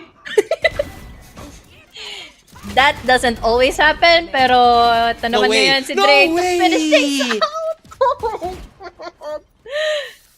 Still able to clutch it out with just 11 HP. Even though na medyo na-damage siya ng sarili niyang showstopper, he still makes it. And a round win, again, is for Septo.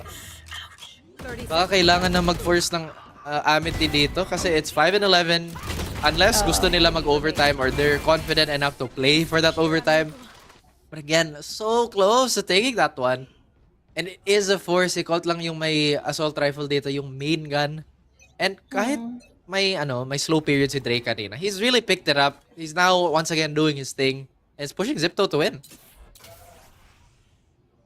Another setup with the Poison Cloud. Still the same scenario as earlier. Nakuha, nakita ka agad nila kung saan ba dito pupwesto. Saan na ngayon si Ja? Mahuhuli lang! Very much of a timing situation scenario ang nangyari doon. So now it's all up to Dre in his hold here in B Tower. Painchels together with the Prowlers. May ipit ngayon yung isa sa mga duelists from AMTY but still makes it out alive. For once, nakarelate ako kay Ja. Util out dead. Yutila. Oo nga. One of the rare occasions actually na mukhang nagpapanik siya kasi may mabilis na push sa mid. And normally, I think Zipto actually had a lot of presence in elevator and in ropes. But yung gap, I guess it just presented itself for AMTY. And now, they have a chance to win. Just gotta remember, when they took too long, Zipto was already in place to take that defense. Doon man yung pang-bait nila ng smoke all the way from A. But at this time, Dre lang naman kasi ang makakatapat sa kanila. And what a dirty move from Dre. Just holding into one angle. Yan lang talaga. Apat ka agad. Again, multi-kills over multi-kills. All over for every round dito para kay Dre. Grabe si Dre. Gusto niya ulit maging MVP for this map. And I think with this team, it's hard to catch up with that type of volume. Just really stood there. I'm now curious again kung saan ba yung utility ng ano or if meron bang pwede mabato yung AMTY doon, either a Prowler, a Hunt, or if nagamit na ba nila sa early default. But now we gotta move on from that. Overtime is AMTY's only choice at this point. 5-12. Yes. 7 rounds continuously nang walang error. And as we mentioned earlier, wag lang talaga sila mapaparattle dito sa mga early picks coming in from hot sauce, but the smokes are just his answer. Tapos ngayon nagkakaroon na kaagad ng delay for AMTY to get in. Di talaga makabuelo yung AMTY dito. Di nila mahanap yung quote-unquote sweet spot kasi early rounds and late rounds seem to be Zipto all day. Nakahanap pa ng dalawa si Ja sa mid. Maybe a third. No. Can't. Good answer. Coming in from AMTY, ang problema nga lang, we're down to a 2v2 scenario. Both controllers and duelists na lang ang natitira, but at the same time, magkahiwalay kasi ngayon yung pwesto ng dalawang to from Septo. So this is a good sweet spot for them to just wait out kung ano ba ang pupuntahan na ngayon ng AMTY. At yun na, yung duel, Hot Sauce will be getting in that win para sa side ng Septo. 2-0 for Zipto. And I guess it's fair to say na expected naman yung outcome dito. Pero tingin ko lahat naman tayo hopeful sa performance ng AMTY, di ba? Kasi we really want to see the type of potential that they can put on display. Siyempre, there have been a few aces and close to clutches earlier. Again, experience wins the day.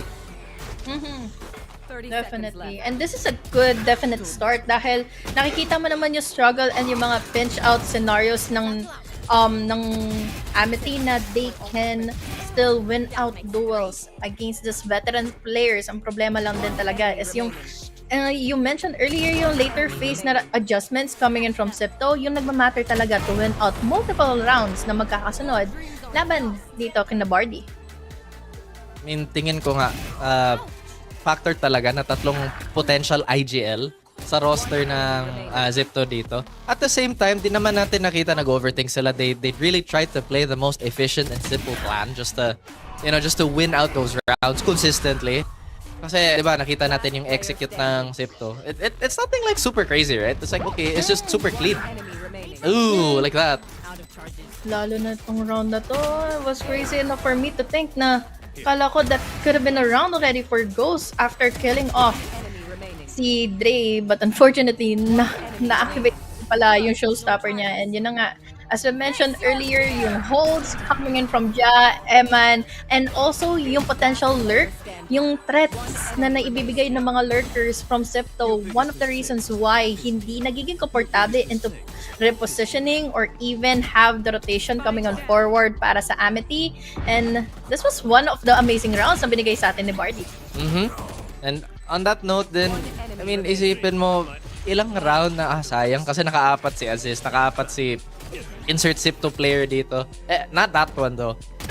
And yun nga, parang we've talked about the concern of relying on all these super close situations to win when realistically, it's not super reliable. Hindi siya always, all the time na mangyayari into your favor. Lalo na itong mga scenario na to, no?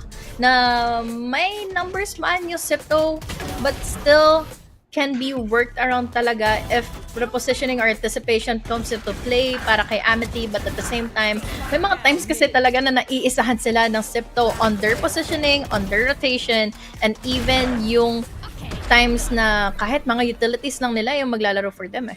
Oo. I mean, syempre, sobrang well-rounded ng Zipto, di ba? Hindi lang sila klase ng team na mag quote-unquote stat check, mag face check, or dire-diretso yung playstyle. Pero if they feel like that's what they have to do to win, they're also not like against it, you know? Sige, if gusto nyo lang ng mga contact ng duel, kayang-kaya naman ng Zipto, lalo na ni Dre. He's been so good these last 2 maps. Oo.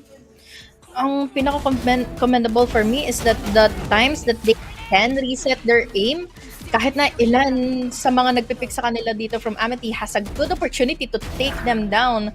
But still, composure. Composure is just really the key para sa OG players natin from Zipto. Is OG like a nice way of saying Tito? Kasi at this point din yung mga players natin papunta ng Tito territory, di ba? Ang daming nangyari. Ang haba ng highlights. 2-0 nga, tapos marami. 2-0. Madami pa rin talaga nangyari kasi akala natin that could have been doable para magkaroon ng dominating rounds or much bigger of round differential laban dito kay Sipto and Haven, for example, for the first half. But then again, nung binaliktan na natin yung mga chances na mas maganda yung host ng double controller from Sipto, yun na talaga ang mga naganap. But then again, guys, that's gonna be it, 2-0 para sa Zipto. But we have the opportunity at the moment na ma-interview isa sa mga players from Zipto Esports. Ba't ka tumawa? Wag kang tumawa, Sep. Day 1 pa lang. Sige, calm down. Professional interview, di ba, ATC? Magtanong ka na. Honey ka na. Magtanong. How was the 2-0? Ano ang naging expressions mo all throughout nung nakita niyo maganda yung mga first few scenarios or first few rounds ng Haven kanina for AMTY? Nangyari naman yung tulad ng in-expect namin dun sa game. Sinunod lang namin yung game plan namin tapos syempre kasama nag-enjoy lang din kami nung game. Yun talaga yung pinaka ginawa namin nung first map. Pati actually yung second map naman. Nakita ko rin hot sauce ha. Kanina nung nandun yung clutch for the showstopper ni Dre. Tuntua ka. Share us your thoughts naman kung paano ba nangyari yun. Di ko nga alam eh. Parang controller yung role ko dito pero minsan parang cheerleader na lang din talaga ako. Alam naman nila yan. Yun na nagagawa ko talaga dito eh. Parang dinadala ko lang din yung vibe sa game para kasi yun yung alam namin na pinaka nag-workout kami as a team. Kaya tinatry namin lagi i-maintain yun throughout the game. Grabe naman talaga yung yung reaction ni Hatsos kanina. Hindi siya yung naka-clutch pero yun nga, akala the mo siya yung Dre. Siya yung race panalo ng kakampi, panalo ng buong team. Lagi kami as one. Kaya masaya kami lagi kapag may nagpa-pop off sa amin. I feel like siguro kahit ano yung tanong ko kay Hatsos dito, masaya naman talaga yung feeling. Kasi syempre 2-0, 'di ba? But at this point, yun na ba talaga yung set roles nyo? Are you guys still willing to experiment kung sino ba yung mag-swap out to controller or to duelist? Siguro it's for them to find out na rin. May mga paparating na rin naman kami na games. So, para ready na rin din sila. Manood lang sila ng games namin and doon na nila makita. Marami pa kami surprises, syempre.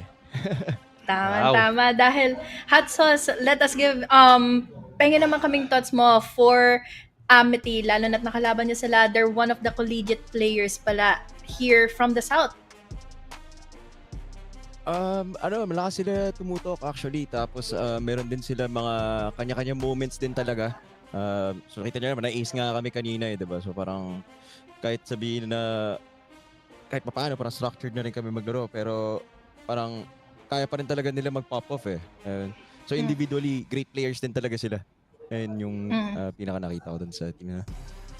Yeah, true enough. Thank you so much for your time, Hot Sauce, and congratulations. You will be moving forward to another bracket here in Valorant Challengers 2026. Yeah, see you on for another day, Hot Sauce. Right, thank you, thank you. Thank you Thank sa mga nanonood you. pala and sa pwede pala magano sabi ko lang our boss Sipto and Jeremy our manager shout out to them and one of our bosses also Bill shout out to you and yun lang. Wow! Thank you. May shoutout po si Bill.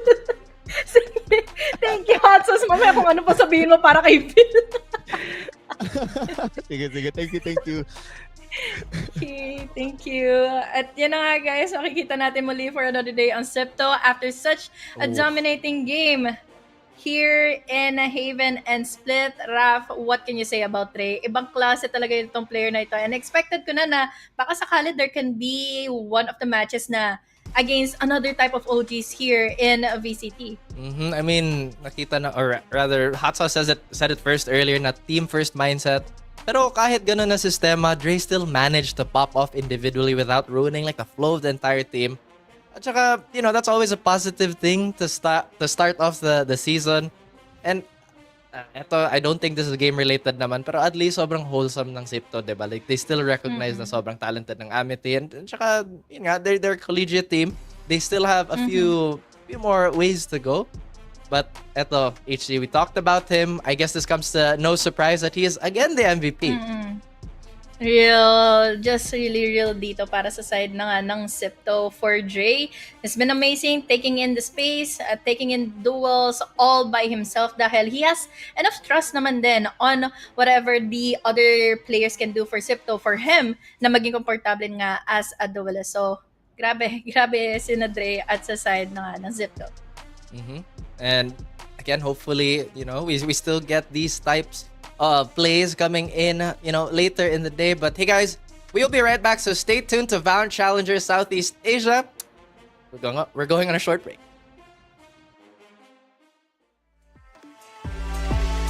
Standing tall through the test.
half of it. I got dreams of looking up, high as I can get. But nothing feels like how it feels to know these things I don't know yet. The weight of everything, and everything's just thread. Sometimes I'm trapped inside and I don't know what I'm gonna do. But to take on the world is the only thing that we know how to do.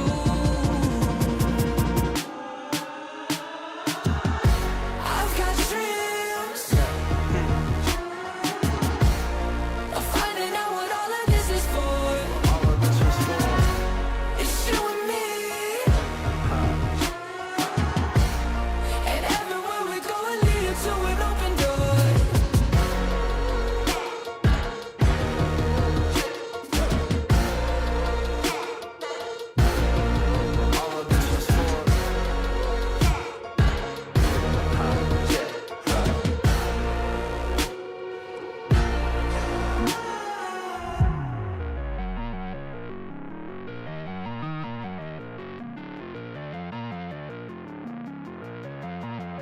We've made our mistakes, the good and bad days, but nothing really breaks if I got you. Look at the sky when you go outside, and know there is nothing to keep me back from you.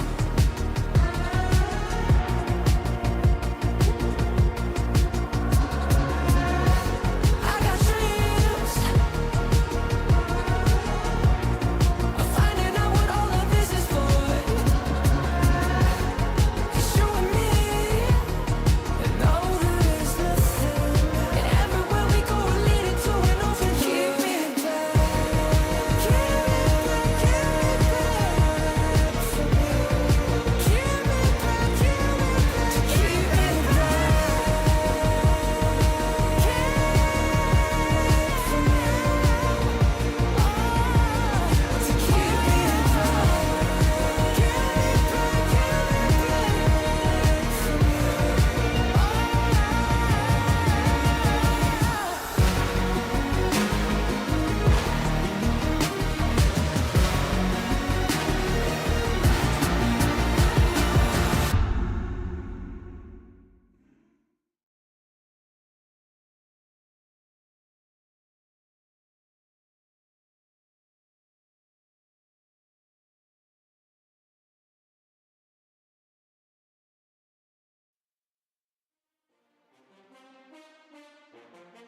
Bakit tumawa ka, AJ?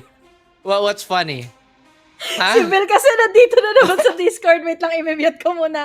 Welcome back, you guys. This is the second match again for the second day of VALORANT Challengers Southeast Asia PH Qualifiers. Sana guys, idadawali kasama ko ngayon si Raph. At nakakatuwang isipin na nandito na ulit tayo for another series in VCT, Oasis versus QT. Lagi silang nakikita before and the previous qualifiers here in the Philippines. So let's see kung ano ba yung pwede nilang ihanda sa atin ngayon for this day. Oo nga, actually yung ano din dati, parang yung matchup is season team versus quote-unquote young guns kasi yung playstyle talaga ng core ng QT is super aim heavy. But now it's really not the case. They have been around the official circuit for long enough, so both these teams parang siguro sapat na yung data para sa mga adjustment. At the same time, yung Oasis, ang daming nagbago, no? Daming in and out na players. But so far, it's really been Marky who stuck around. Yeah, ever since 2023, nandito na si Marky and Oasis side. At yun nga, yung ibang mga players naman dito, mga dati ding mga naging kakampi din, halos na mga players from QT, all way back then from Old Stinky Cat and Alpha Esports. But Wow. yun nga, most of the time, or eto na, i-welcome na natin, one of the teams sa mga kalaban nila is QT Academy. So it's Owen QT, Raf QT, salamat po. Kel and Somay and Exotic on the same team, and I feel like siguro mas madugo yung laban na to, mas dikit kasi close yung play style, even though yung Oasis is a bit more what do you call this? They rely on, you know, yung set play, pero when it comes to it, they're also super high powered. Even if they've had like many versions already. Tsaka yung familiarity within these players, no? They know already paano ba yung galawan usually ng Oasis Gaming. Pero of course, yung growth pa rin naman all throughout the years na hindi sila nagkita-kita in one single tournament ay magmamatter dito sa matchup na ito. Lalo na pagdating sa ating mga map vetoes. Dahil most of the time, I've seen players or yung team ng Oasis from other tournaments in Valorant is mas nagre-rely sila again on Haven, another OG map. Again, one of the most OG map talaga dito in PH. Oo nga. Pero yung sa Oasis lang, minsan they kinda tend to overcook on their plays. Sana hindi yan mangyari ngayon yung mag-overthink din. Kasi parang common factor talaga, no? Like you have all the options available, the data, you know what's gonna happen. But earlier today, we saw how simplifying things can be really, really effective. Speaking of, we are gonna be jumping into Corrode. Well, di naman siguro bagong map na to kasi it's been a good few months already. Oo. Yung bago sa akin siguro ngayon, yung Breeze. Oh my Pagbalik God. ng Breeze, it's Oo been nga. such a long time, no? Ganun ko lang napansin din na bumalik yung Breeze. So, automatic ban pa siguro sa mga teams kasi it's really a different map. I get it, it's been a rework. Pero yung flow ng mapa na to, nag-iba talaga. And maybe, just maybe, may meta na hindi pa natin nakita on air na siguro nagsiscrim pa yung teams, nag-practice pa. Kaya nga auto-ban pa siya for most of these teams. If I remember correctly din kahapon, wala din nagbe-breeze, no? Wala rin nga. And kahit nasabihin natin na parehas malaki or may comparison nga between Breeze and Pearl, is that there's still a different storyline or a different kind of scenario na pwedeng gawin ng mga players in Breeze compared to Pearl na usually we have A or B long na nagiging problema with most of the teams. But again, going back into the series, Haven once more. So parang dito natin masasabi or dito natin temp check yung mga teams kung paano ba yung magiging scenario or paano ba yung magiging momentum ng both of our teams at the moment. Grabe talaga yung mga corporate slang ni HG. Temp check. Let me get back to it. Can I have this as an email? Jokes aside, guys. I mean, it's always gonna be a fun time. Except, one of us is gonna be wrong today. And I know it's not gonna be me. I feel like, HG, mali ka na. Well, actually, okay. Serious note ulit. Tingin ko dapat mag-2-0 yung Oasis dito. Kasi syempre, aside from them being my pick'ems, malakas talaga yung QT Academy sa Pearl. You really turn back the time, you go back to history. When they were Game Lab Alpha, they were so dominant with that Phoenix on Pearl. At hindi natin talaga ma-disregard yung mga players ng QT Academy. Again, this is Owen QT. He has been one of the IGLs from Game Lab Alpha. At kung babalikan natin yung mga predictions ko before, back in the previous seasons of VCT Philippines, is laging na tumatama yung prediction ko for Owen QT and his team. Okay. When was the last time it happened? You know what I mean? Syempre, bagong taon naman. So, well, it is a new year, obviously. So, maybe things are gonna change. The last time that happened, sobrang haba pa ng bukod, di ba? I don't think I'll ever come back to that though. So, you know. So, that's so random. But, going back to the game, HG, syempre mas, the reason why I did pick Oasis over, I was about to say Game of Alpha. And QT Squad, QT Academy is because of the tenure of Marky as an IGL. Naalala din natin dati, he used to be the entry, right? The king of blades per se. Jet, and now he's really been flexing to the Sova, to a more backline-oriented role. And nakita din natin over the years, not just in PH, but also in SEA, na gumaling yung mga calls niya, and it's become so much more, I guess, coherent for Oasis Gaming. Excited na ako kung paano ba pwede nilang ma-dismantle or pwede nilang ma-crumble through yung mga forces dito ng Oasis on the attacking side for Haven. Pero ito nag-PM kasi sa akin si Kel. Sabi niya pa-shoutout daw po kapag ito na maglalaro na sila. So shoutout sa iyo, Kel. Good luck sa side ng QT Academy. But again, it's going to be hard for them to win. Lalo na yung mga previous na pagtapat nga nila against Oasis Gaming, it's been always dominant na Oasis yung nananalo. But let's see for a fact dahil this can be a great storyline to start with. Bago man pumasok tayo sa mga heavy or yung mga mid-rounds nga nitong Valorant Challengers SEA. Oo nga. Kasi even if, historically mas lamang yung Oasis sa QT Academy, that just means QT Academy has had more time and siguro more data sa mga VODs nila kung paano ba sila natalo or kung saan sila nagkulang sa mga matchup na Oasis was winning. But at the same time, baka din nag-shuffle up yung Oasis. So, and it's Haven. I feel like any Haven game is really one of the biggest 50-50s in PH. Totoo. Lalo na for Oasis ha, dahil most of the time nakikita natin si Sin back in Seoul Esports, if I remember correctly, is Yes. siya yung aggressor, siya yung mostly nagiging duelist, but this time for Oasis, he has been one of the flexi players na mas nagre-rely na as an anchor, as the pillar for Oasis. But looking on forward on this attacking side, wala naman silang ibang crazy enough to do. Basta nag-iintay lang sila. They're waiting patiently for any kind of over-pushing from taking in some space ang players ng QT Academy. You can honestly like say the same for most of these players, diba? Kasi may history talaga sila magiging Oh. super high-powered entry or duelist, or sila talaga yung quote-unquote big guns of the team. Because you can say the same thing for Kel, for Zin, like you mentioned on that Jet, but nag-pivot talaga sila on more supportive roles and are using their firepower in such a different way. But Zeus, entry. Buti na lang ganito kalayo yung pwesto kanina ni Sumay. Just giving the opportunity for the players of QT Academy na maglaro na lang on the retake. Now that they have the opportunity, they have the chance, pambalagbagan na ito dahil an opening kill for Exotic. Good trades coming in from Sid with the double. And now, finally, with the finishing act is Zeus na makakatapat na nga in a 1v1 scenario. Low HP dito si Raf QT, but it wasn't even really enough. 1 point para sa side ng Oasis. Close. Ito din yung playstyle na gustong-gusto talaga ng QT Academy. They really just wanna see if you can hold on to a site, or if kaya nyo mag-hold ng mga ganito, yung mga sobrang agresibo na push na mostly contact heavy. Because again, it's the same thing. They're not really a comp na marami yung flash. Siguro yung paranoia lang, tsaka yung stun ni Exotic, yung concuss. But it's really relying on how they can capitalize on, I guess, these small moments of chaos. And speaking of chaos, nag-hold back sila muna ngayon. Even though that they have the gun advantage, dahil they know for a fact na may kukulit sa pick from QT Academy, and that is Kel. 1 member down na make it to Cramsy. Pwede pang kumuha ng pangatlo kung siguro mang nanaisin pa ng 2 players na ito from C-site na makakuha ng trade against this Oasis player. I guess yung thought process lang siguro sa extra swing is if makahanap sila ng timing na mag-back out si Cramsy sa Marshall. But no, it looks like he is gonna be laying down support fire for the rest of his squad.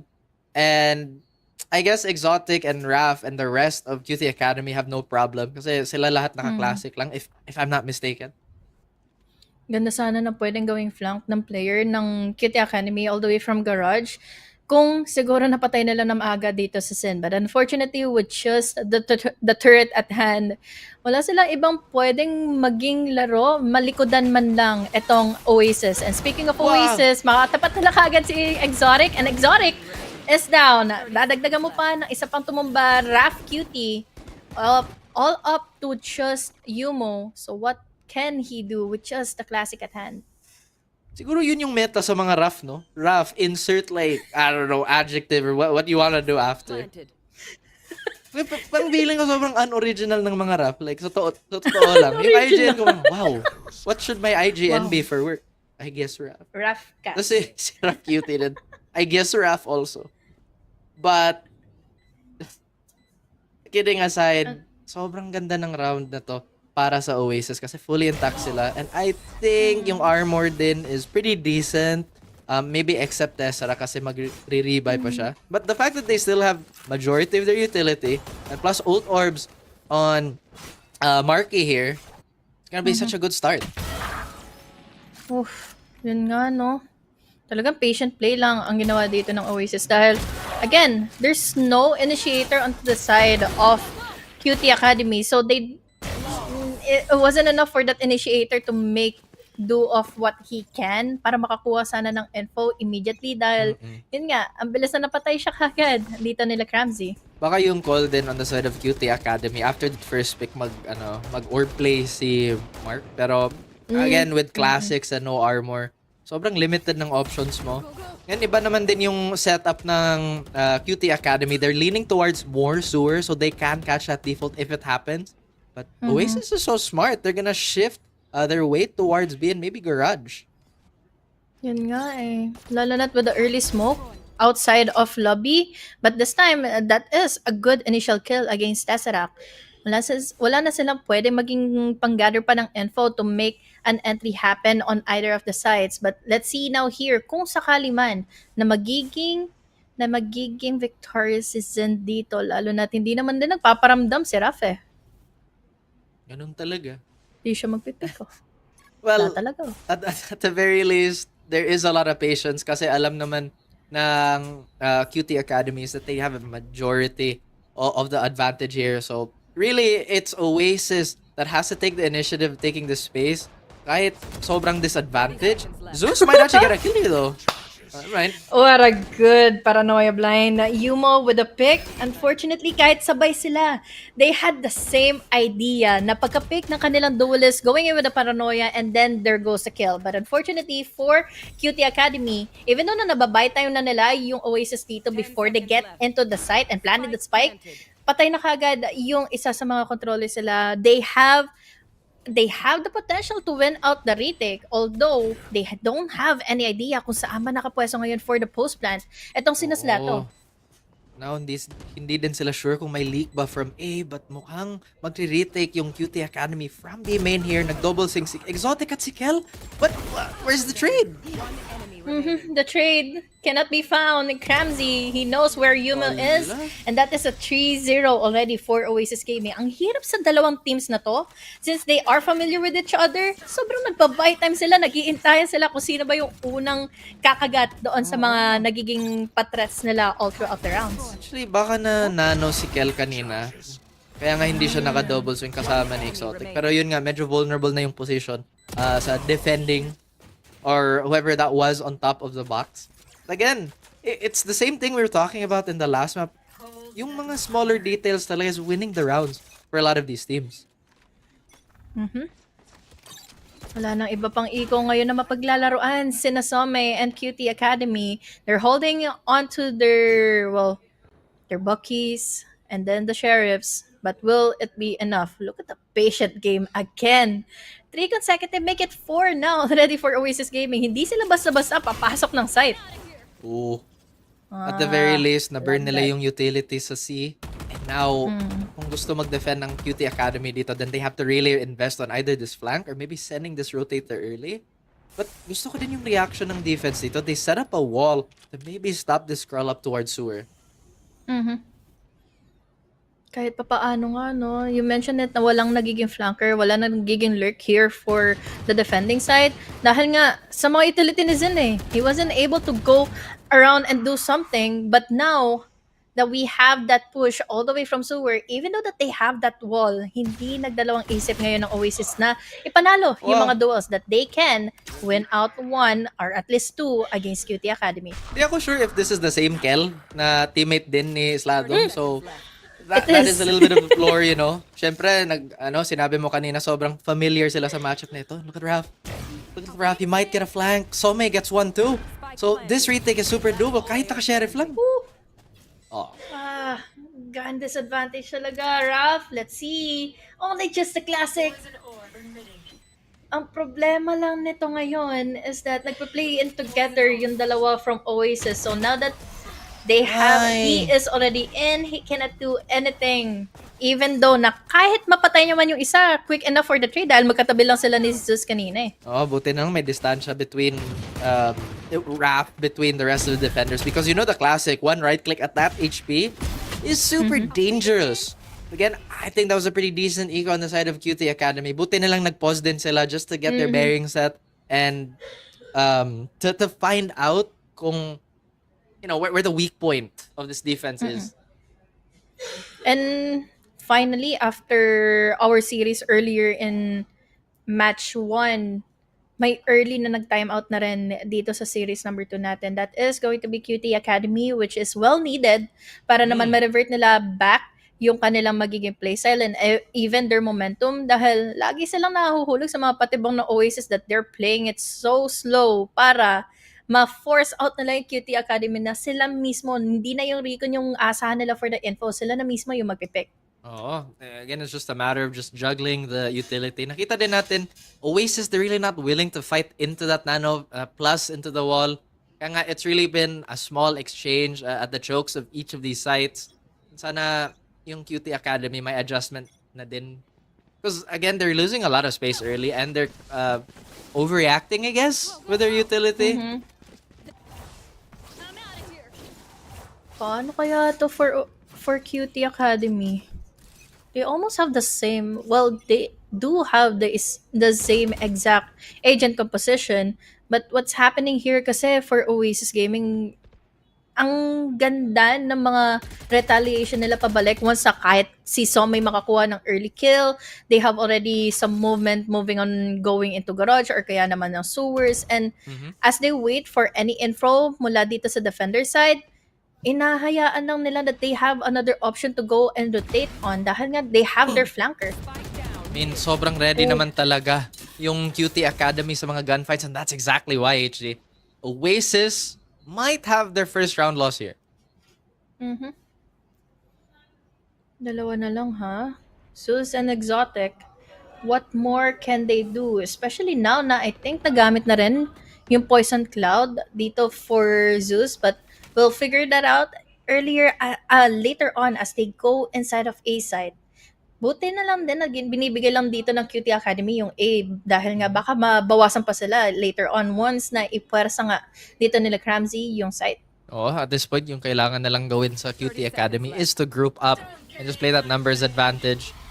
Baka maiba din yung plano dito kasi nag-burn ng Viper Spit si Marky. Sana lang hindi siya ma-free fire here nila Yumo. 5 pa rin naman dito ang buhay from QT Academy for their retake.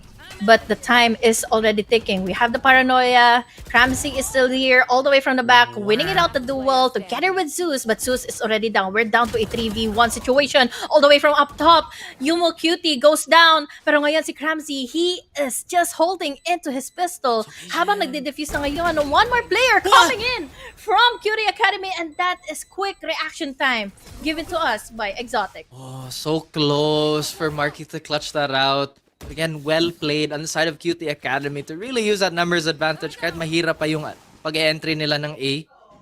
Still, great use of that momentum early on.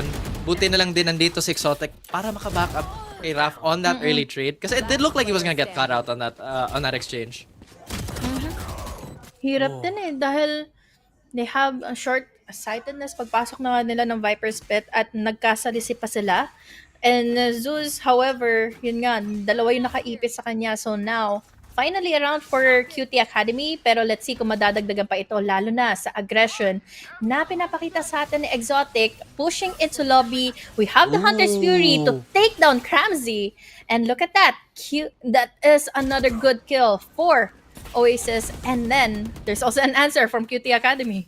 Grabe, tapang ni Zin. Nasa kitna siya nagdodrone. Buti nang that wall didn't go down. But Zeus! Oh no! Uy!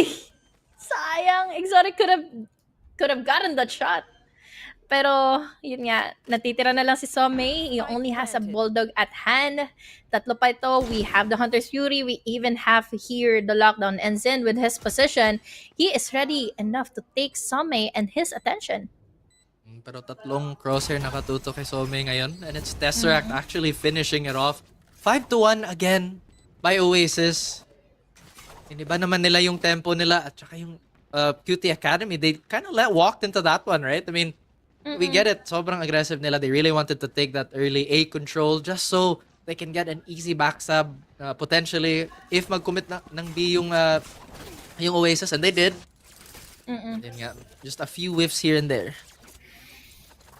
Gano'n na sana eh. They've already turned around their chances or yung opportunity nila to take in space. Nandun na sila sa A lobby earlier, but pagdating sa duels talaga, dominant pa rin ang Oasis Gaming. Now, here comes in, smoked out siya all the way from window, but Cramsy able to do something, although hindi naging ready. Players from QT Academy went down one by one. Paranoia connecting into Some, and he doesn't even know where Zeus is on his position. Yun na, another round para sa side ng Oasis Gaming. At dahil sa push na yun, may lockdown na si Zind, and maybe they're gonna use that to pivot and a hit. So, baka yung iniisip din ng QT Academy, they need to invest in garage or maybe sewer because those are the most common lockdown spots in the game. But sana din hindi sila overthink ulit kasi yun nga, palaging nakaiba yung yung tempo. Kahit na meron silang mga duelists here that can create in some space, yung mga utility kasi mas nagmamatter here for, especially for the defenses, but the offense, the attacking side, they know how to just gather in the attention from QT Academy, tapos paano ba wiwindangin dito? Grabe. For example, like this, Kel is already down. Exotic with a good trade, pero free fire lang ang sinasagot sa kanya, and he is down already to low HP. Kahit siguro may HP advantage yung Oasis dito, ang daming ulti pwedeng gamitin ng QT Academy if they really wanna go for that retake. I'm surprised they haven't invested that Viper's Pit just to block off that sewer hit. And instead, they go for a really, really aggressive push. Tatong player maybe walking up towards lobby, and the same thing is happening to C. So if his timing isn't super good for Oasis, then baka tapos na yung round na to. Oh, good shot. Picker's advantage coming in from Raf. 3 players left alive para sa side ng Oasis. Already down to 2.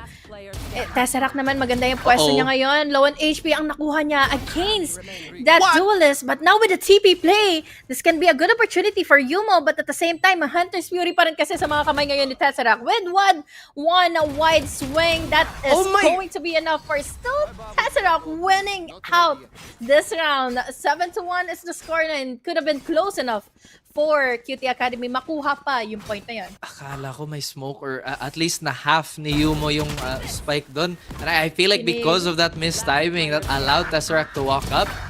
But again, look at the patience, HG. Patience and then the awareness of Tesseract. Hindi niya na nga inuna yung nasa window dahil he knows for a fact na magte-take time yung mga yung natitirang nasa window to pick him out.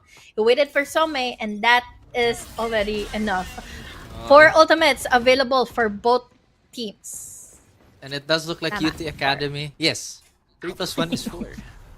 And it does look like QT Academy, yung gusto lang gawin dito is to maybe supplement the weaker weapons with the ults. So naka plus 1 pa si Yumo dun. That's gonna be the pit away from Oasis. As you mentioned, nakabawi din sila sa ult. But what? Tesseract now walking into Yumo. Doable yun. Diba? Tingnan mo, at least may walk up sila dito kasi offline na yung utility ng Killjoy.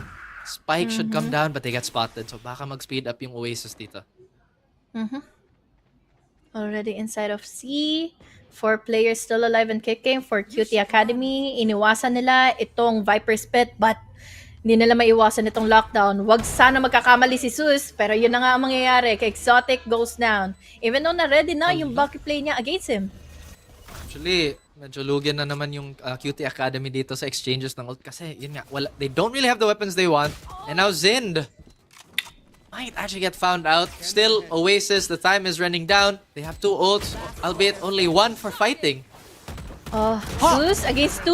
Good positioning already for Kel and Yumo, but at the same time, composure from Zeus wins it out.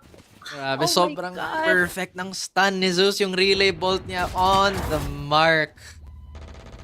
And now Oasis up 7. Parang ikaw lang HC, no? Mag-spray control. Ashala. I don't know what that means.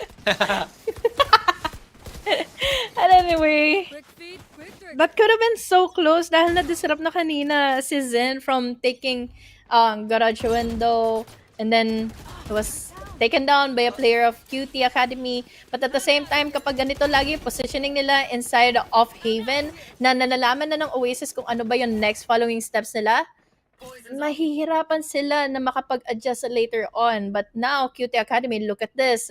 Good aggression, good positioning. Execution na lang talaga ang makakapanubos dito sa Oasis. Oh, and they're picking one by one. Pero buti na lang si Tesseract. Yun nga. He can clean up. And suddenly, QT Academy, disadvantage ulit. Buti na lang may trade pa si Kel. What's happening? Ganda ng positioning kanina ng QT Academy. You're Uh-oh. just waiting out for Oasis, but look at that. Aware naman si Zind. He knew. He saw. He's waiting out that pick coming in from Some or coming in from their duelist. But at the same time, since open up itong site nila going into C, good opportunity for Oasis to gather another round, another point from QT Academy. Pwede din mag-lockdown yung QT Academy dito kasi wala na yung Hunter's Fury sa Oasis. So baka ito yung siguro X-Factor on that retake. Look how far they are though. Maybe there is gonna be a delay, but knowing the Neon, she can sprint and maybe cause commotion as soon as that lockdown comes. But again, so may dapat yung nag-walk up na dito para makapwesto for that ult. Actually. Kaso kasi the threats are, hindi niya alam kung meron bang nanditong na ngayon sa garage, inside of window, dahil deactivated yung kanyang naging alarm bot eh. So, at the same time, nalaman na rin kung saan na nakapwesto ngayon si Exotic. So, ready na enough ang players ng Oasis to pick them down. But Some wins out a duel. Slatom is down, unfortunately. Even though with the numbers advantage ng Oasis Gaming, they're falling down one by one, and Some, napaglalaroan lang ngayon ni Slatom with just the right click. That is another win. That is another round finally para sa side ng QT Academy. Well played on that. Saka na-save pa din yung lockdown nila. Probably the most important ult they have at the moment kasi malayo pa din yung ult ng ni Raf on the side of QT Academy. Meanwhile, Oasis also hanging on to their Hunter's Fury. But then again, because of that round, now the advantage is going onto QT Academy. And again, like you said, this could have been close. But the Classic wins. Na-jump right click siya. So,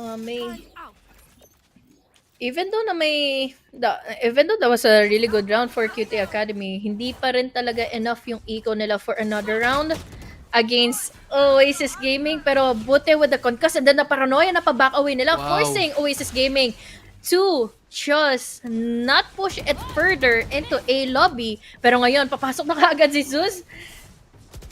Wala siya makikita na kahit na sino. Si Sin pa nga makakatay. But with the free fire, aray talaga ang masasabi na ngayon ni Kel. And that is 3 players already down para sa QT Academy. Good back and forth scenarios from Zeus and Tesseract and all up to Exotic. Ganda ng push ni Somi doon. He's really been coming alive in these last 2 rounds. Pero kulang pa din kasi Oasis is now 9-2. One more round to go back to the curse. 5 years later, 6 years later, we're still making. Alam mo, ang namimiss ko dito na mga kasama ni Owen Cutie. Namimiss mo, pero Sina hindi mo Dizzy? naalala. Sino Dizzy? Joke lang, HG. From ano? From... Si Game Lab Alpha and then All Stinky Cat. Yes, sila... Yes, that roster. Yes. Basta maalala kong makita Yes, ko yung that roster. IGN. Pero, Yeah. oh, what? How did Oof. Yumo get pushed out? Ano po yun? Saan naman? What? Oof. What? Huh? Okay. Okay. If they've done this, siguro in the previous rounds, pwede ba siguro, no? Oo nga. But now, Oasis coming into this half with such a big lead. They should be confident and maybe pushing QT Academy away. Pero yun nga, in the last 3 rounds, diba, mukhang nag-online na talaga yung mga players. Si Some had a lot of those great inserts on those retakes. Tsaka si Exotic at si Kel had a lot of good kills. Especially in that last round. Sana ma-continue na lang nila. Tama. Yung aggression, yung hinahanap natin from... Yung MVP days aggression, diba? Sina Fall X, diba? Yes. Mga kasama ni Owen Cutie before, but this time, yun nga yung aggression siguro na pwedeng pwedeng mabulabog yung Oasis Gaming earlier. Could have worked if they've done it early in the first few rounds ng first half. But yun nga, since hindi natin masabi talaga yung mga first few rounds na yun kung paano ba yung playstyle ng attacking side dito ng Oasis Gaming. Kasi syempre, alam naman ng players natin na yun talaga yung objective, di ba? Para maging unstable yung defense, pag-panic sila sa mga rotate or sa positioning. And it's always like, a mental game. Like we said earlier, they're gonna be shuffling that. They're gonna be as calm as possible. Lalo na medyo high stakes yung mga games na to, kahit sobrang aga pa sa season natin. Slow pacing pa rin onto the second half kahit nasa attacking side na ang QT Academy. Still, no one found though. Inside of A dahil malayo, then Zinazus and Tesseract all the way from up top, but they are anticipating this entry. Good positions held by the defenders. At the same time, nagdadalawang isip din yung QT Academy. Lalo na't mapapatay ka agad sila ni Zeus, Tesseract for another. That's 3 players left alive for QT Academy. Oh no, yung timing ng smoke, yun talaga, yun yung problema kanina, nag-swing siya, tsaka may naka-crossfire. At the same time, this defense is looking amazing, HG. And, wait a minute. Woo! Oh, okay. Gusto ko sana ipasa para sa sa faster play, pero hindi. They just really clean it up. And going about speed, naalala mo din dati na siguro yung mga core ng mga teams na to used to be the fastest. Like, they always play pedal to the metal, pero ngayon, parang they changed their mind and wanna play like this. Mad. They rely mostly na kasi sa mga utilities din. And then the info gathered, but not enough talagang na makukuha na info kung yung positioning ng mga defenders is all the way from back, even hiding from the recon and stuff. So, wala silang marirely upon just on them dry peeking na lang dahil they don't have enough utilities at all para makapag-figure out ng positioning from the defender side. Yun yung parang same problems, diba, sa previous series. And again, siguro yung biggest culprit natin is kulang ng official league reps because it's been a while. And I think it's completely forgivable. Pero mukhang magko-commit na sila dito sa A. Good bait. We have the judge play coming in from Zeus. Although dalawa lang yung mapapatay niya. Good answer and good reaction time. Follow-up coming in from Raf and Kel. 2v2 at the moment. Zin also goes down with a free fire coming in from the Stinger. At yun na nga pang finishing act ngayon ni Kel. Triple kill and another round for QTA. At least, actually, was that a force buy on QT? Kasi panalo yung Oasis, diba, sa round 1. So, at least may ROI talaga yung force. Kasi, we always remind the audience na sometimes losing that second round is worse than losing the first round.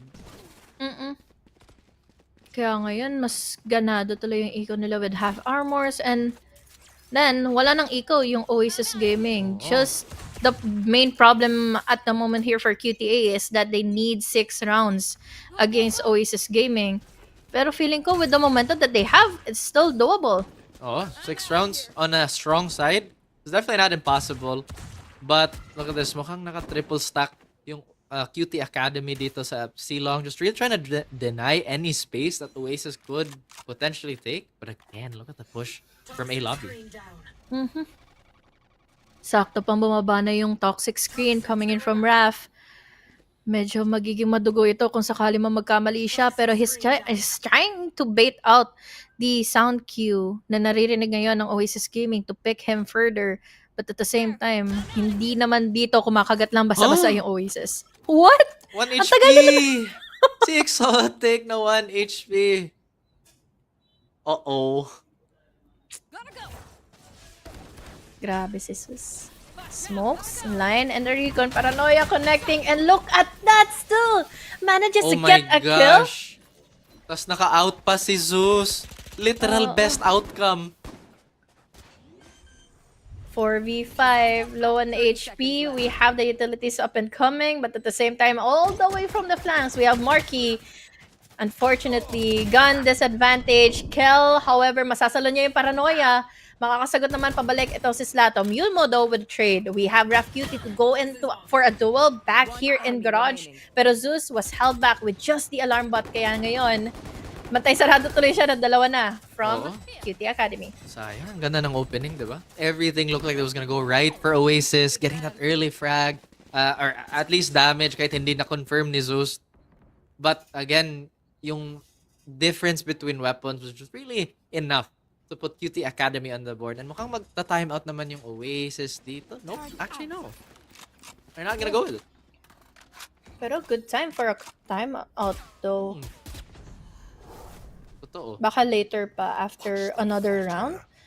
Dahil they need to really do a reset. Especially now na enough na yung eco ng QTA to win it out against Oasis Gaming. Especially here, in this kind of situation, they need to back away, give up the site dahil ang dami na nangyayari, but Sil still manages to get a kill. I don't know what just happened. Nandito na ngayon si Kill all the way from the smokes. Hindi siya nakatulong from the members already inside of C. At I don't think the timeout will be happening after this round dahil ngayon, it's just going on so well for Oasis Academy, or Oasis Academy, for Oasis Gaming, sustaining just less of a damage against QTA. Ang hirap talaga. Pa-merge na. Uy. One team. Pero yun nga, going back to Valorant 101, di ba? Kahit siguro naka-invest yung ulti, yung flash, yung mga smoke, mahirap pa din magpupush ng Viper smoke. And we saw it, the Decay just did so much trying to entry into the site. Even if there was the Hunter's Fury, like we said, di ba? Tsaka malakas din yung positioning ni Zeus kanina. He was playing on logs. They couldn't really fight back because of all the things happening around them. Ang hirap din talaga ng ilaban ni Puersa eh. Oh, Ah. fortunately for Zeus. Free fire lang through the smoke. Anticipated na ng QT Academy kung paano at kailan ba magpupush itong Oasis all the way from A main. But at this time, B-site naman ngayon ang itutuloy na ng QTA. Still, Marky, wala siya naging casualty doon against QTA, but at the very least, they're sent to go in for the retaliation. Unfortunately enough, hindi pa rin pala ito magiging enough. Grabe yung matchup na ito.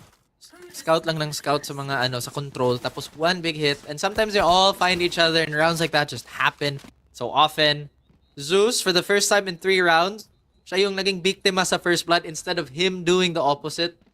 And now, they're still considering kung ano ba talaga yung dapat gawin on this defense to really lock it up. There is only 1 round advantage naman, at least on this half, for QT Academy, but they still have to do more just to keep this competitive.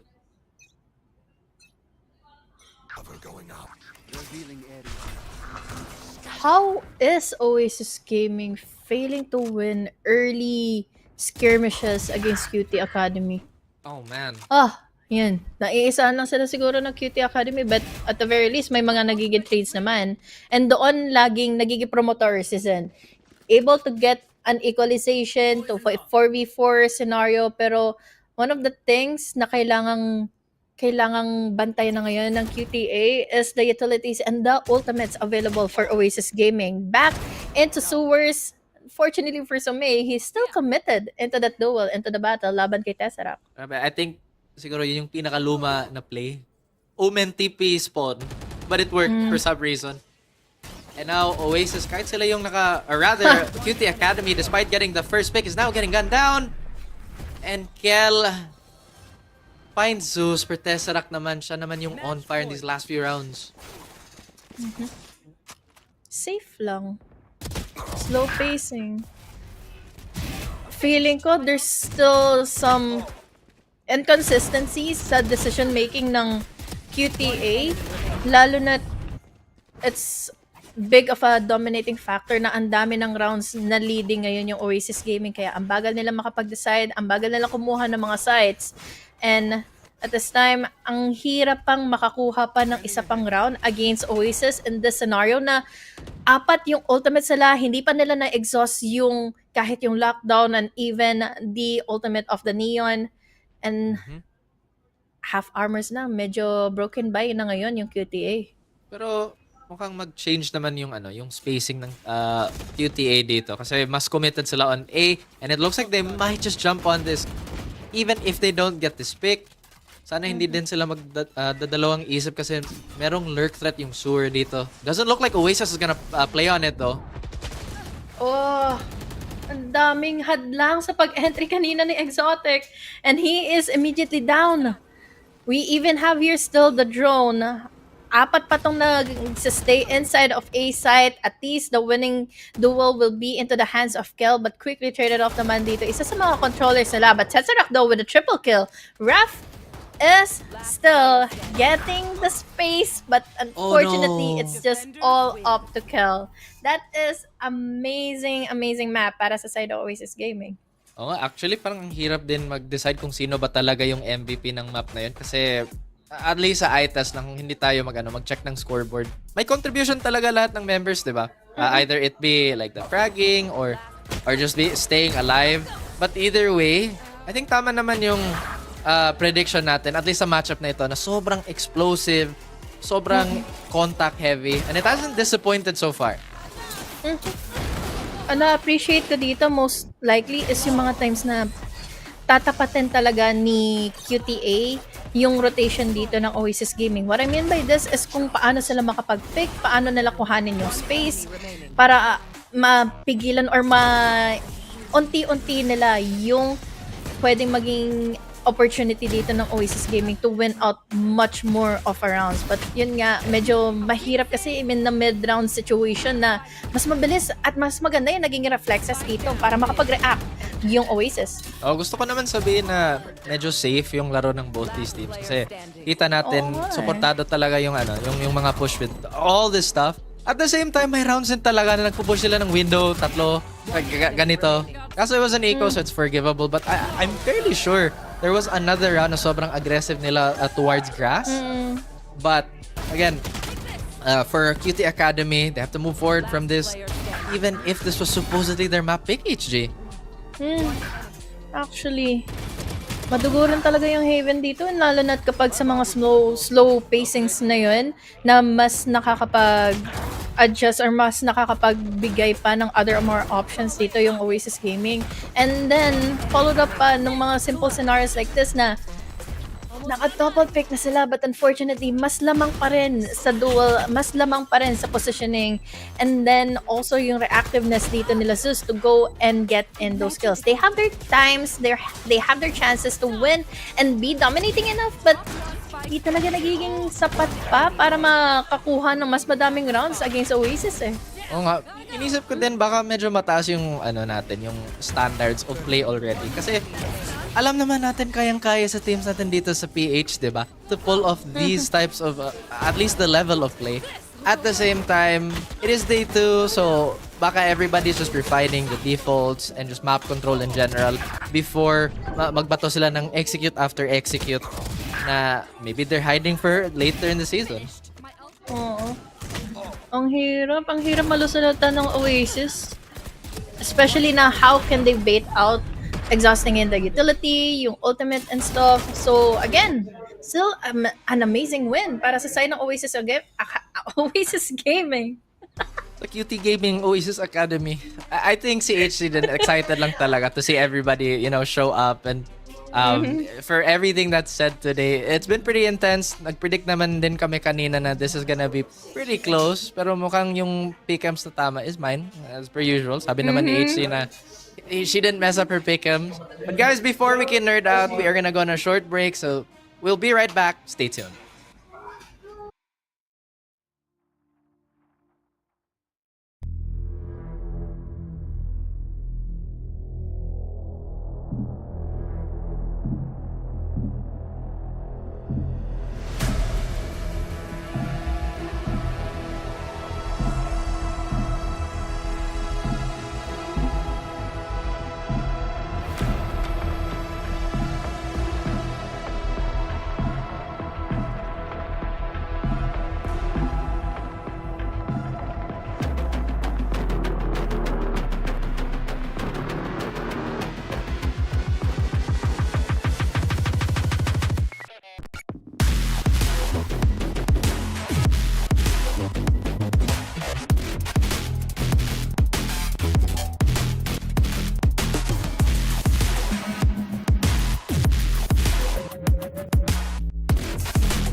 Isa na lang ba o may isa pa? Haniglays with the double nga po pala, kasama ko ngayon si Raf, and this is VALORANT Challengers Southeast Asia Regional Tournament Philippines.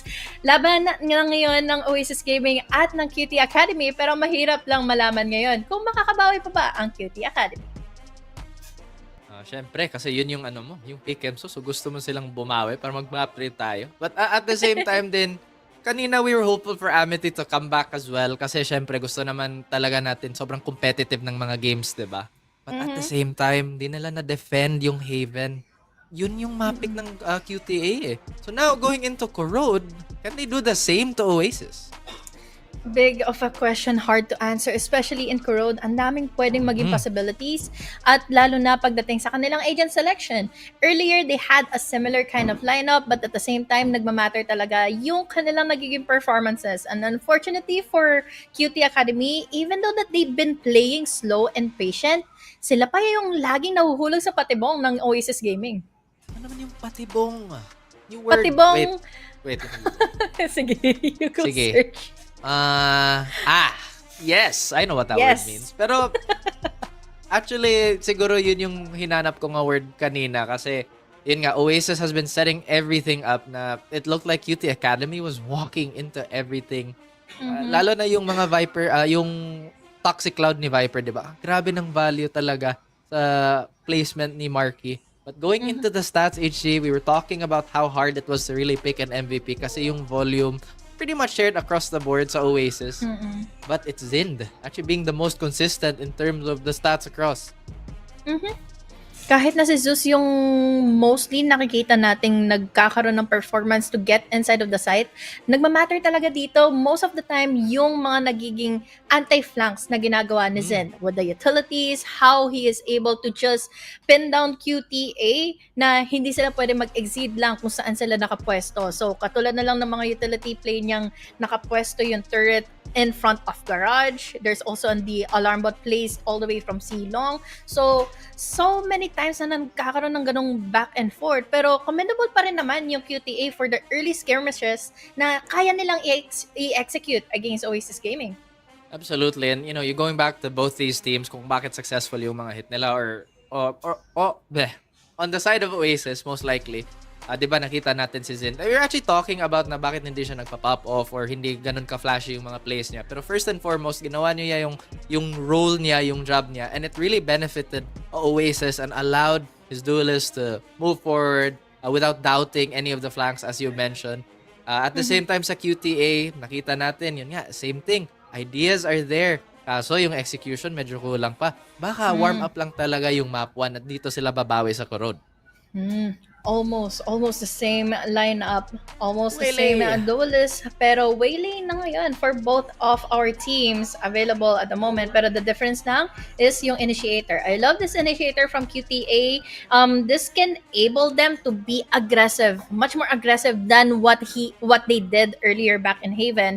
So hopefully yun nga yung makita natin dahil dalawa na yung initiator nila, dalawa na yung makakagather ng info for their side, for their team. But at the same time, for Oasis Gaming, much more of leaning towards the aggressive side naman sila with the duels, with the picks, and then with the fade. Saka yung potential for KO to impact the game is just super high. You know, a well-placed flash could be the difference between breaking onto a site or failing the push and stalling the team. And yung suppress niya, I feel like even until now is still undervalued by a lot of teams because again, if you catch a team mid-execute with that, you kind of ruin the entire plan. And sana makita din natin yung full potential ng QT Academy dito on that pick kasi na-highlight mo din, di ba? Ito yung difference with their initiators. Ang problema lang, nasa defending side sila eh. Hopefully, they get the best out of it, their utilities, and then their composition as well. But at the same time, kung magiging maganda yung momentum ng Oasis dito with their double duelist setup, mahihirapan yung QTA to figure out ano nga ba ang playstyle dito ng Waylay nila. Ano nga ba, saan nga ba pupwesto yung mga TP plays ng Yoru. Grabe yung Waylay eh. Daming tao nagsabi na hala baka overpowered si Waylay kasi may free relocate siya or a recall. Pero yung ceiling niya or actually yung potential niya is locked behind a lot of team play because she pulls out her weapon it takes so long. Does look like this pistol round is gonna break out towards mid. Buti na lang no finds as of yet on both these teams. In my very honest opinion, parang ang pinaka-weakest talaga on the defense dito yung B-site. Considering na ang liit lang ng chance na makapag-defend or makapag-reposition ka agad ng mga defenders. But at this time and this opportunity, Raf was able to get in onto Slatom but quickly traded off by Marky. Oh, mukhang nagsisnowball na yung pistol round ng Oasis dito. And before makaset up ng maayos yung QT Academy, they get gunned down towards elbow there. And pistol round again on the board for Oasis, I believe. But now, HG, napansin nila nag-force yung tawag dito, yung QT Academy last map. So maybe that's something they're gonna be taking into account for this map. Kanina nag-mid sila, nag-try sila mag-defend into mid. Tatlo pa rin naman sila nakapwesto at the moment. Pero considering that we have the Viper's Wall, parang magiging delikado pa lalo ngayon yung pag-try nila na kumuha ng pick-off, kumuha ng info. Look at that free fire. Just went into the head of Exotic. One member down already for QTA. Na-anticipate talaga yung aggression ng QT Academy dito. And it doesn't help that this is an eco. Kasi na-figure out kagad ng Oasis yung whereabouts sila. 2 consecutive rounds na itong trinay ng QTA. So at the same time, aware na tuloy. Anticipated na ng Oasis Gaming and they're just taking their sweet time to bait out players from QTA na lumabas man lang dito sa kanang defending side. Wala naman sigurong ma-rescue na baril dito yung yung QT Academy. Everybody is on classics if I'm not mistaken. Pero baka hanapan ng isa si Some with this free gun. Free upgrade pa. Unfortunately for Tesseract, he wasn't aware that there's someone close by. Kel gets in a free upgrade with just the classic. He cannot still survive against Cram. So now, this is a good opportunity for Oasis Gaming to rotate back and then place their attention and their efforts here in A. Grabe yung yung lineup dito ng QT Academy. Napansin, yung Oasis rather. It's gonna be so aggressive with a lot of movement. Her abilities aside, it's Marky again. Finding a kill onto Raf. 2v3. Mukhang nag-backup naman yung ibang members dito ng Oasis to be a bit safer. Marky again, looking down the scope. Third. Even going in for the possible 4th kill. Unfortunately enough, umexit na lang muna si Kel. Let's see kung itatry niya pa rin at kung meron ba siyang na-pick up the gun dahil in his position at the moment, I don't think he will be able to get in at least. Wow! Well, jokes aside, nandun na pala. Oo. That's honestly a pretty acceptable eco on the side of QT Academy, finding so many players and na-deny pa din yung orbs. So that's fine. But si Zeus did maintain that Vandal. Does look like Mark has that ult available kung if they really want to break onto a site using that to scout. Timing.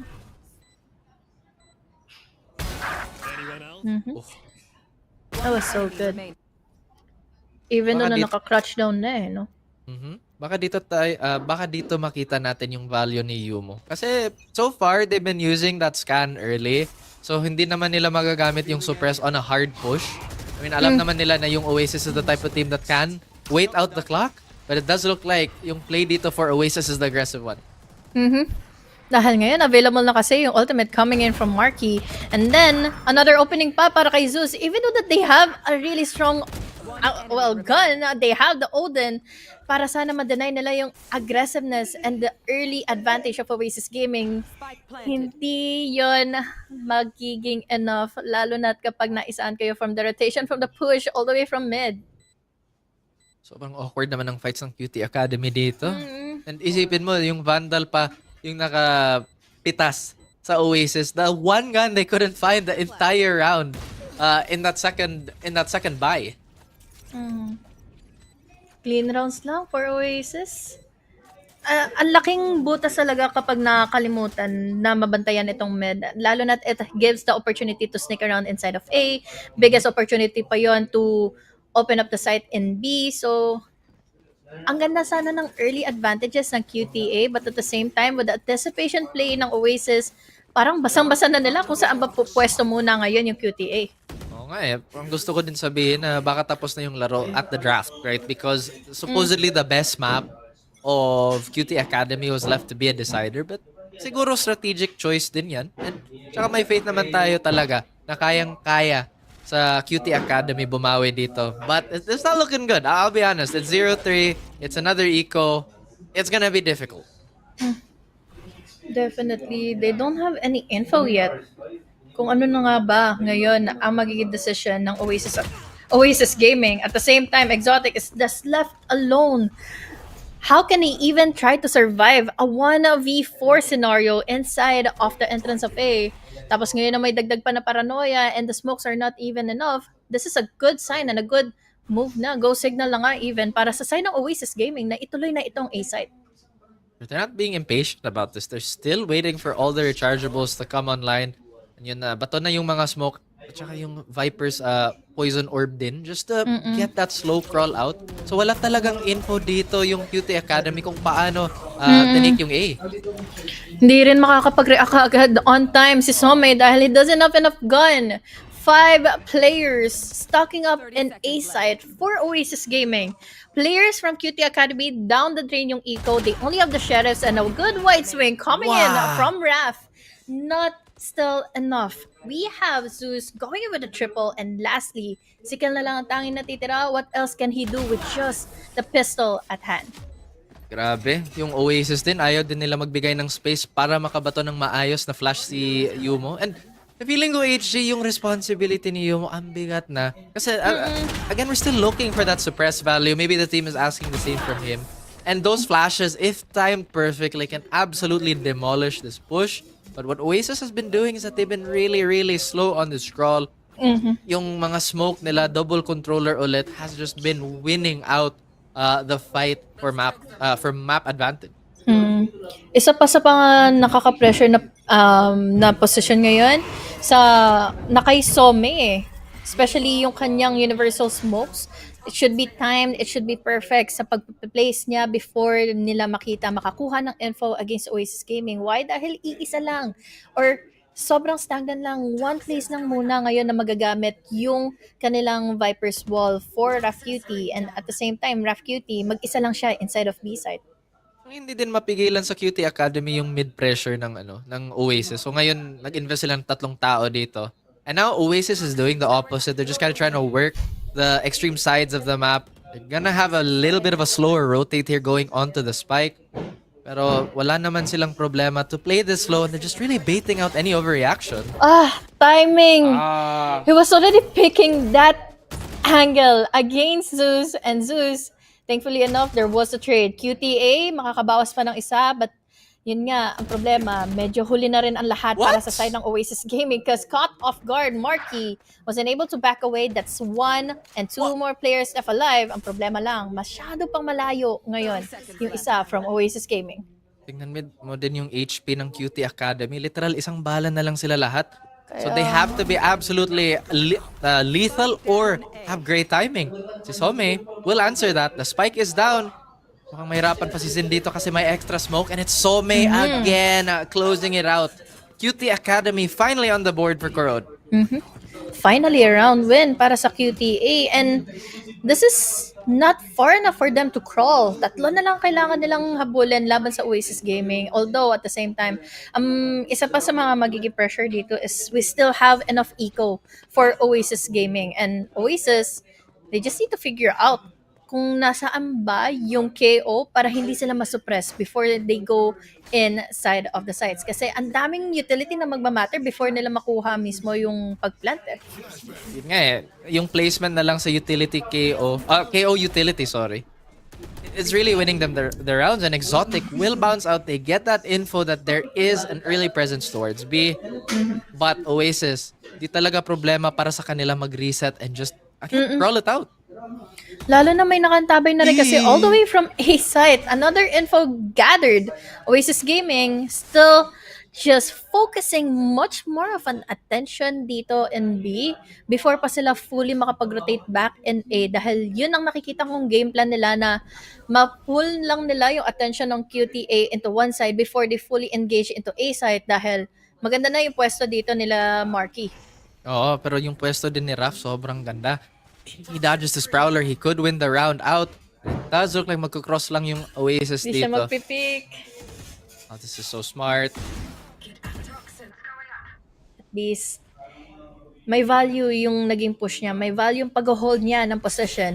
But Somei though, just we really aware of the position. Hunter's Fury and then the paranoia coming into play. And at the same time, that's a good ultimate held to us by Kel. One member remaining, all up to Sid at the moment. And yun lang, hindi lang tatama kaagad yung mga bullets yan na nakatutok na sana against Raf.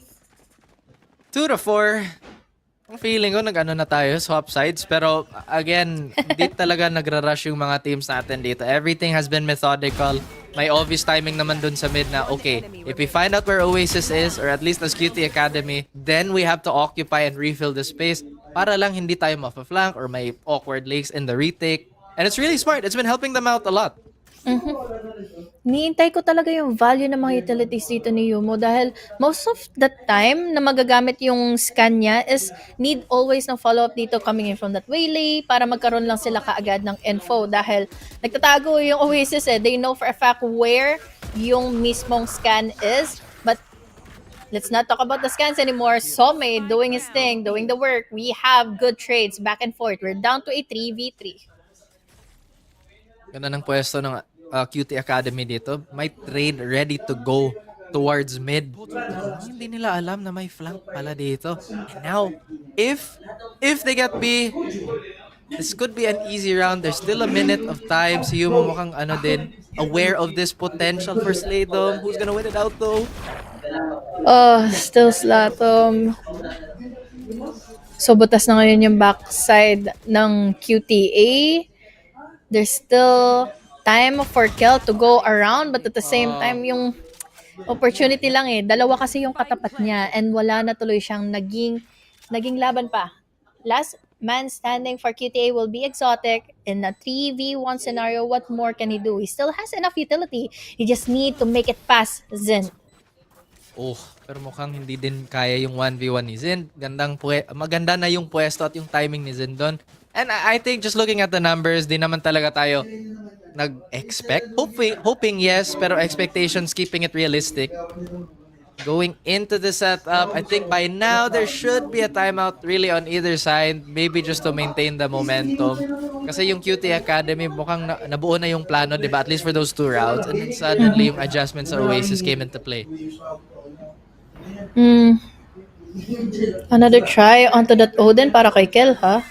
Tingnan natin kung magiging worth it pa nga ba ito, lalo na they will be playing all together with that Viper's Pit, trying to hold off Oasis Gaming from making an entry here in B.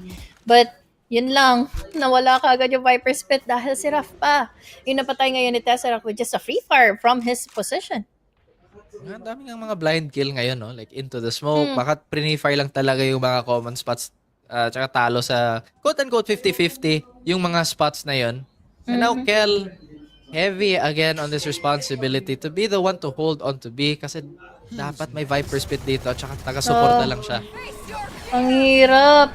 Ang hirap na magkaroon ng backline support here for B-side Nightfall together with the ultimate of Marky. Opening up B, that's 2 members down. Yung pang mga importanteng nasa B-side yung nawala kaagad. And unfortunately, ang hirap na nito para sa retake dahil what are the chances? Ano ba yung mga rounds na nangyari na dito na pabor yung retake para sa side ng QTA? 5 still remaining for Oasis Gaming. And I don't think may gagawin pa ngayon yung QTA. Tama naman yung ginawa nila actually, nagsasave na lang kasi ilang rounds na sila nahirapan sa economy management. And really, there's no reason to kind of push this out. Nakuha na nila yung Nightfall on the opposite side at siguro yun na lang yung insurance for moving forward. But again, Oasis extend the lead back to a 4-round gap after this. UT Academy, surely dito na sila magpa-pause. Yeah, magsasave lang muna yung tatlo from QTA. Wala silang makukuha ng kahit anong exit frag dahil hindi na rin ito ipipilit pa ng Oasis Gaming. So now, another lead for Oasis. Cutie Academy. Ano kayang pwedeng gawin nila dito to maybe to stop the bleeding? Kasi, yun nga, the protocol has been pretty much correct. They get their early info on either A or B and then clog up the middle of the map just so rotations are gonna be hard. But even then, parang yung problema na lang nun, talo sila sa duel. And sobrang pangit ng feeling na ganun. Maganda yung positioning, Nako. yung call. Pero baka yung answer dito is the op. Yun na nga mismo. Slow duel, slow pacing from Oasis Gaming, and now, at least an answer coming in from Exotic. Fortunately enough, matagal pa siguro yung magiging rotation yung pag-pick up nila ng spike dito. There can be a chance para makapag-lurk pa mismo yung QTA all the way from mid, but at the same time, magiging madugo yun dahil nandito mismo yung most of the forces of Oasis Gaming. Yun din yung parang interesting thing dito sa mga matchup na ganito, di ba? Since they're taking their time and really measuring how they wanna attack, parang daming possibilities kung saan ba mag-break out yung mga gunfights. But at the same time, Somi, who's been so good, could get caught out. Yumo na naman. Early down kaagad in every round. Madadagdagan pa nga ba ito? At yun na nga mismo, sagot sa atin, coming in from Zeus. Quick onto the TP mula kay Some para makapag-reposition in B. Kaso nga lang salo kaagad ni Raf. Ito ang paranoia. They are already inside of the site. Some though, still getting in the kill. At hindi pa rin nakakapasok inside of B. Ang players ng Oasis, ang kaso nga lang, they have the numbers advantage. They know for a fact where Raf Cutie is. But yun nga, alam naman ni Raf Cutie kung saan na muna sila manggagaling. That is another good shot. Good kill from Raf Cutie. Almost close enough to finish it out. Kinulang lang ng bala niya, and that is such indefinite timing. At ngayon, hindi pa alam ni Krami. He marked. Went down with just a shorty. Exotic to win out another round for Kyrie. Akala ko nagpanic sa swap, pero it was all calculated. It was actually kind of scary to see Marky turn around. It's like, okay. But that's okay. And finally, I think ito yung first na null command makikita natin if gusto nilang gamitin sa retake. And honestly, if this was online more often, siguro mas madali yung retake. At the same time, we all have bad games, and si Yumo din, parang sobrang unlucky this game, right? Yung mga jumping niya, siya talaga yung natamaan, or kahit hindi siya yung first contact, siya pa din yung kumain ng utility or even a shot here and there. Hopefully his fortunes change, but Exotic can't get out. Wala na, yan talaga mismo yung yung nangyayari na ngayon for Exotic. Lagi niya nag-exhaust yung utility na yun para lang kumuha ng info, or other than that is just immediately backing away just for a plan B.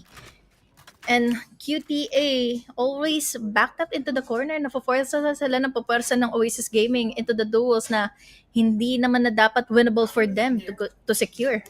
To be fair naman din, ang ganda ng pressure ng Oasis, di ba, na parang napilit din gumamit ng utility yung QT Academy. Parang hindi sila ma-push or ma-overwhelm. And now, this time, the one time, walang naka-position sa mid, Oasis are looking to take it. But Kel, I think he can smell what's happening here. He knows already, pero nagdalawang isip pa siya dahil there's so much of an info already going into B main. Pero yun naman ay nasasagot kaagad nila Kel. Yuma QT finally going in for another kill. But at the same time, it's still Wadley. He has the vision onto the spike. Problema lang, 3 pa ang magiging kalaban niya. Ooh, good choice here to maybe have a little bit of presence towards Amen, and Yumo could actually find another free kill here, HG.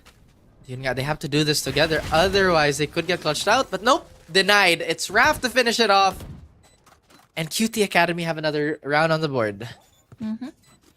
Finally, looking smoothly na for QTA.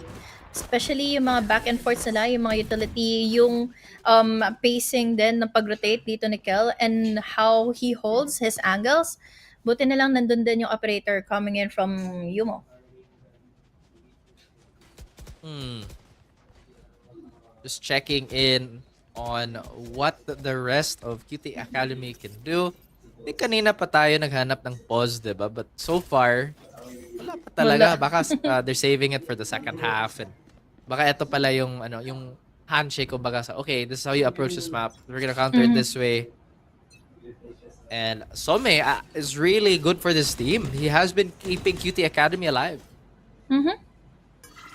Especially yung mga times na multiple din yung mga nakakatapat niya and is also gathering multi-kills. Now, into the mid-take. Will this be another possible What a take? flash. Dahil what a flash! This is what we've been looking for sa mga utility and executions coming in from Yumo QT. But at the same time, iisa pa lang yung natitake down nila. It's still a 4v4 scenario. Still doable pa rin para sa Oasis to make a comeback happen. Patience on the side of QT Academy, hindi na sila gumalaw, and hopefully si Some makahanap pa din ng isang frag dito. But Oasis, they have been found out from that spot, so they're not gonna fall for it. Baka dire-diretso na sila dito sa A. If they can find enough targets going into this Euro ult. Exotic, he's been great in this op. Can he do it again? Oof! Not enough. Yung shot na yun from the ultimate, that is a good setup. Oasis Gaming getting themselves a triple kill. Taking down Yumo as well. Iisa na lang natitira ngayon. Raf all the way from the other side pa ng mapa. Ang problema pa dito na makakaharap niya ay 3, 4 pa. Hindi na lang din niya siguro pipilit pa to. Ang hirap na rin pasukan nung Oo, tsaka yung economy din ng QT Academy, medyo fragile. Pero, going back, Oasis, what a good decision to finally run it down a site. Siguro yun yung cash out round nila kasi ilang rounds din na-invest just to keep making QT Academy guessing. They've been doing so many lurks, and I think we saw one really huge flank earlier, and I feel like that's been heavy on the minds of QT Academy. Save na lang muna yung last option ni Raf. Apat pa rin naman kasi from Oasis, and although may lead pa rin naman dito yung Oasis, ang ganda ng mga nagiging back and forth scenarios ng QTA. I love that blind. I love that flash from Yumo QT. At yun yung sobrang timing na hindi inaasahan ng Oasis Gaming na hindi na naman ito nangyari in the past few rounds kasi ng half na to eh. This half has been So long. Oo. Sige, sabihin ko na lang, bagal. They have really just been so careful. Hindi naman yan, there's nothing wrong with that. Like, honestly, I think essentially, ito talaga yung dapat gawin nyo. Utility first, get your info. Pero mukhang may blind spot pa si Zeus, and Some gets that. But now they get traded out. Quick trades, quick entry, quick info, and that is already it. They have the A side, pero parang nagdadalawang isip pa rin yung Oasis Gaming. What are they doing? There's no one already inside of the side, but they're still opting up to go for a rotate kung saan meron pang puwersa dito nagro-rotate na nga. Raf QT going in with the initial warning shots. They're backing away at least. Pero ngayon kasi meron pa rin nakapag-stay put from Oasis Gaming inside of A. At yun din, ang ginagawa ng QT Academy. Just waiting it out patiently. 2 kills from Raf. Almost going in for the triple kung hindi lang siya nag-util out. Ito naman yung yung worries natin kanina, 'di ba? Kung mag quote-unquote overcook yung Oasis, may free site na sila, they got the pick, but they decide to rotate back and try to sell the fake. Again, siguro feeling nila they didn't have enough info to really commit to this. They do have pit, so this is very, very doable considering this fade is also so close to ult. I don't think that they were connected by the ult. Nandito pa rin naman ngayon si Exotic, still alive and kicking. We have the Viper's Pit, giving so many space at the moment for Oasis Gaming to play around on this round, on this last round of the half. Ang problema lang ngayon with that Aldrone, they can potentially gather some insights before sila fully na makapag-retake na. Tesseract, all the way from the back. Sin ang unang makakatagpo na ngayon ng dalawa, but at the same time, Tesseract has info. Tesseract with Karen, that 4-kill advantage, and another round win for Oasis Gaming, making it able for them to survive the potential comeback na ginagawa ng QTA. Oo, ganda ng movement ni Tesseract doon. Akala ko maano na siya, mascan sa dart ni Sova, pero nagdalawang isip din yung Sova sa QT Academy, tsaka hindi sila nag-commit. And because of that tiny gap, the 4 from Tesseract to secure another round and the lead for Oasis. Well played. Yeah. Ang nakakatawa dito, Raf, kasi that could Ang have been a funny. round win. That could have been really a round win for Raf, for QTA, kung hindi siya nag-util out. Wala eh, Kung minsan. tinuloy niya na lang, kinumit niya na lang talaga yung mga shots na yun. 3 players din kasi. Oh, baka in-expect niya, okay, we got the peaker and then the trader. So siguro wala nang ikato. Wala But nang susunod. it's What? exotic. Naka-first blood ni Zeus, so that's no duelist on the side of Oasis. And again, they have to be careful. This is the reset point para kay QT Academy. Down to 20 HP. We have the recon. This is probably a go signal already for QTA para madomina na agad ang B-site. Ang kaso nga lang, Slatom, hindi siya natagpuan kaagad. Dalawa makukuha niya onto his skills, onto his pick, onto his position. And unfortunately for Oasis Gaming, there's another trade. Tesseract is also down. Baka feeling ni Tesak na tatrap niya na siya, so maybe he had to fight it out. But now, his teammates are here. It's a 2v3. Raph doesn't need help apparently, but Mark will find his mark. 1v2 now. Good pop flash. Kasi he doesn't have any idea where the other players of QTA is. And finally, a pistol round win para sa QTA. May choice naman yung Oasis dito para mag-force. They have a slight round buffer for it, pero kung hindi din masulit nila yung force buy, then maybe, just maybe QT Academy can tie it up, and even worse, run away with this lead. It looks like they're changing who's defending. What good find, honestly, by Exotic to give the rest of his team that extra help. Out of charges. Medyo naging comfortable na rin kahit papaano yung movements dito from QTA. Decision making nila is just going much more fluid compared to what happened earlier in game number 1. But at the same time, considering na ito pa rin ang second round of the second half, wala pang eco ngayon yung QT or yung Oasis Gaming. So, kung sakali mo makakuha sila ng mga casualties against QTA, magiging expensive ito for the next one. Nice plan. Oo. Yun naman yung decider, di ba? Kung sinong maka-first kill. Good trade-offs. Here. And then, the plant goes in. We have the pop flash. Ito na nga bang retake na gagawin ngayon nila Marquis? Will they be able to survive so many positionings ng post-plant inside of the site dito ng QTA? Down goes 2 players of Oasis. Medyo mamalandra lang dito yung shot start nila, pero at least that is pressure given para sa side ng defending or ng mga defenders. But still, Waylay, Zeus na lang. Ganda ng Mag-6 na atake to yung niya. 6-8. Yung QT Academy and Oasis. Honestly, this recovery is pretty good on the side of QT Academy. As long as they keep capitalizing on these rounds, then baka may map 3 pa tayo. Oasis, sana hindi din sila mag-overthink, di ba, Irshi? Kanina, well, at the same time, it's easy for us to say kasi nakita natin lahat. Yung map, yung resources, lahat-lahat. But at the same time, they found the pick. They have the advantage. They can actually just push this. Dami kasing pwedeng i-work around dito as the attackers for Kurode. Open ang up mid will make the defender side vulnerable. Tapos doon na magkakaroon ng mga plays na mahirapan na makapag-rotate yung defenders. Nadagdagan mo pa yung utility sila. Paano ba nila matutunton? So, sino ba yung nagbato nito? So, now, Oasis Gaming on a buy round. Kaso, nadali pa rin si Marky. What? From where? Paranoia, connecting, not. Nandito naman ngayon yung sagot, pabalik ng players of QT Academy. Zeus, however, going in for another one. Akala ko matatapos na ang round na ito with Oasis losing, but then again, they are proving to us wrong na kaya pa rin nila maging composed enough with the trades and then their reaction time for the follow-up. Grabe yung scramble dito, pero at least nakahanap pa ikatlo si Slatham and he has a free teleport.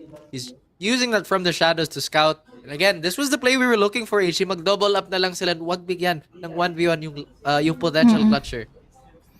Buti nga, quick thinking ka agad ito for Oasis na makapag-TP away from A site. nang hindi kaagad sila matunton ni Some. And kung matatandaan natin, Some has been very phenomenal with his shots in a 1v2 situations.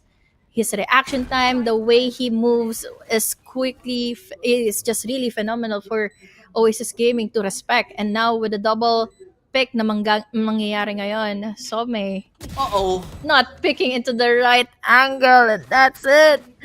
Another lead. At dagdagan pa tuloy yung kailangan habulin ng QTA. Ba't ang lungkot mo? Sayang. Ganda Sayang. Ganda na ng play. Pero tama naman yung ginawa ni Some kasi has to be aggressive, di ba? Cannot get boxed in by the numbers advantage. Pero yun nga, wala siyang info. So, at essentially, he has to play off a hard read. But again, surprising to me is that yung QT Academy mismo yung naka-first blood, naka-first pick dito. Pero nahirapan pa din sila sa follow-up. Naharangan pa sila ni Slatom sa sa A.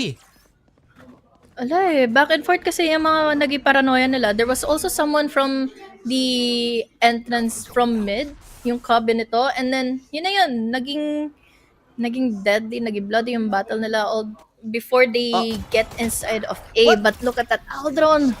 Paranoia for Slatom. Waylay already in, huh? Oof.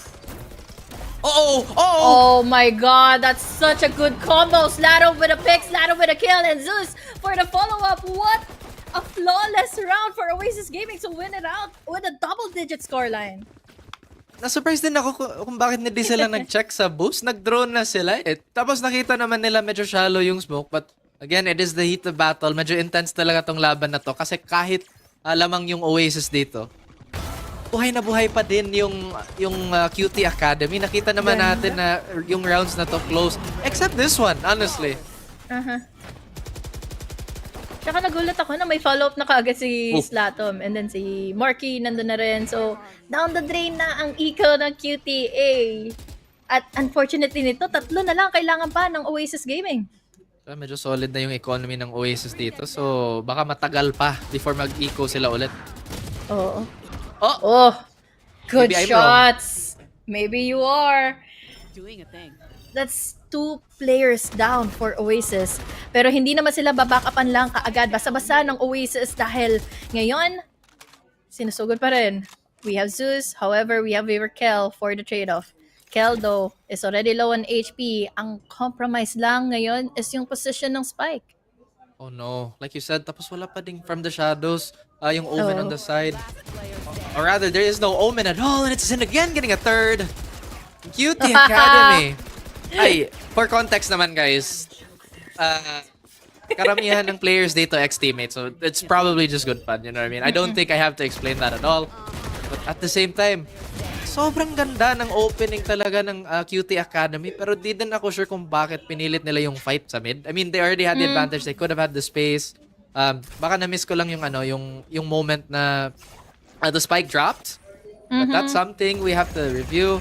And I gotta say, this has been such a tough game for Yumo kahit, well, not really kahit, but we did put a lot of expectation on him also. Lalo na, siya lang halos yung tanging blinder dito for the team.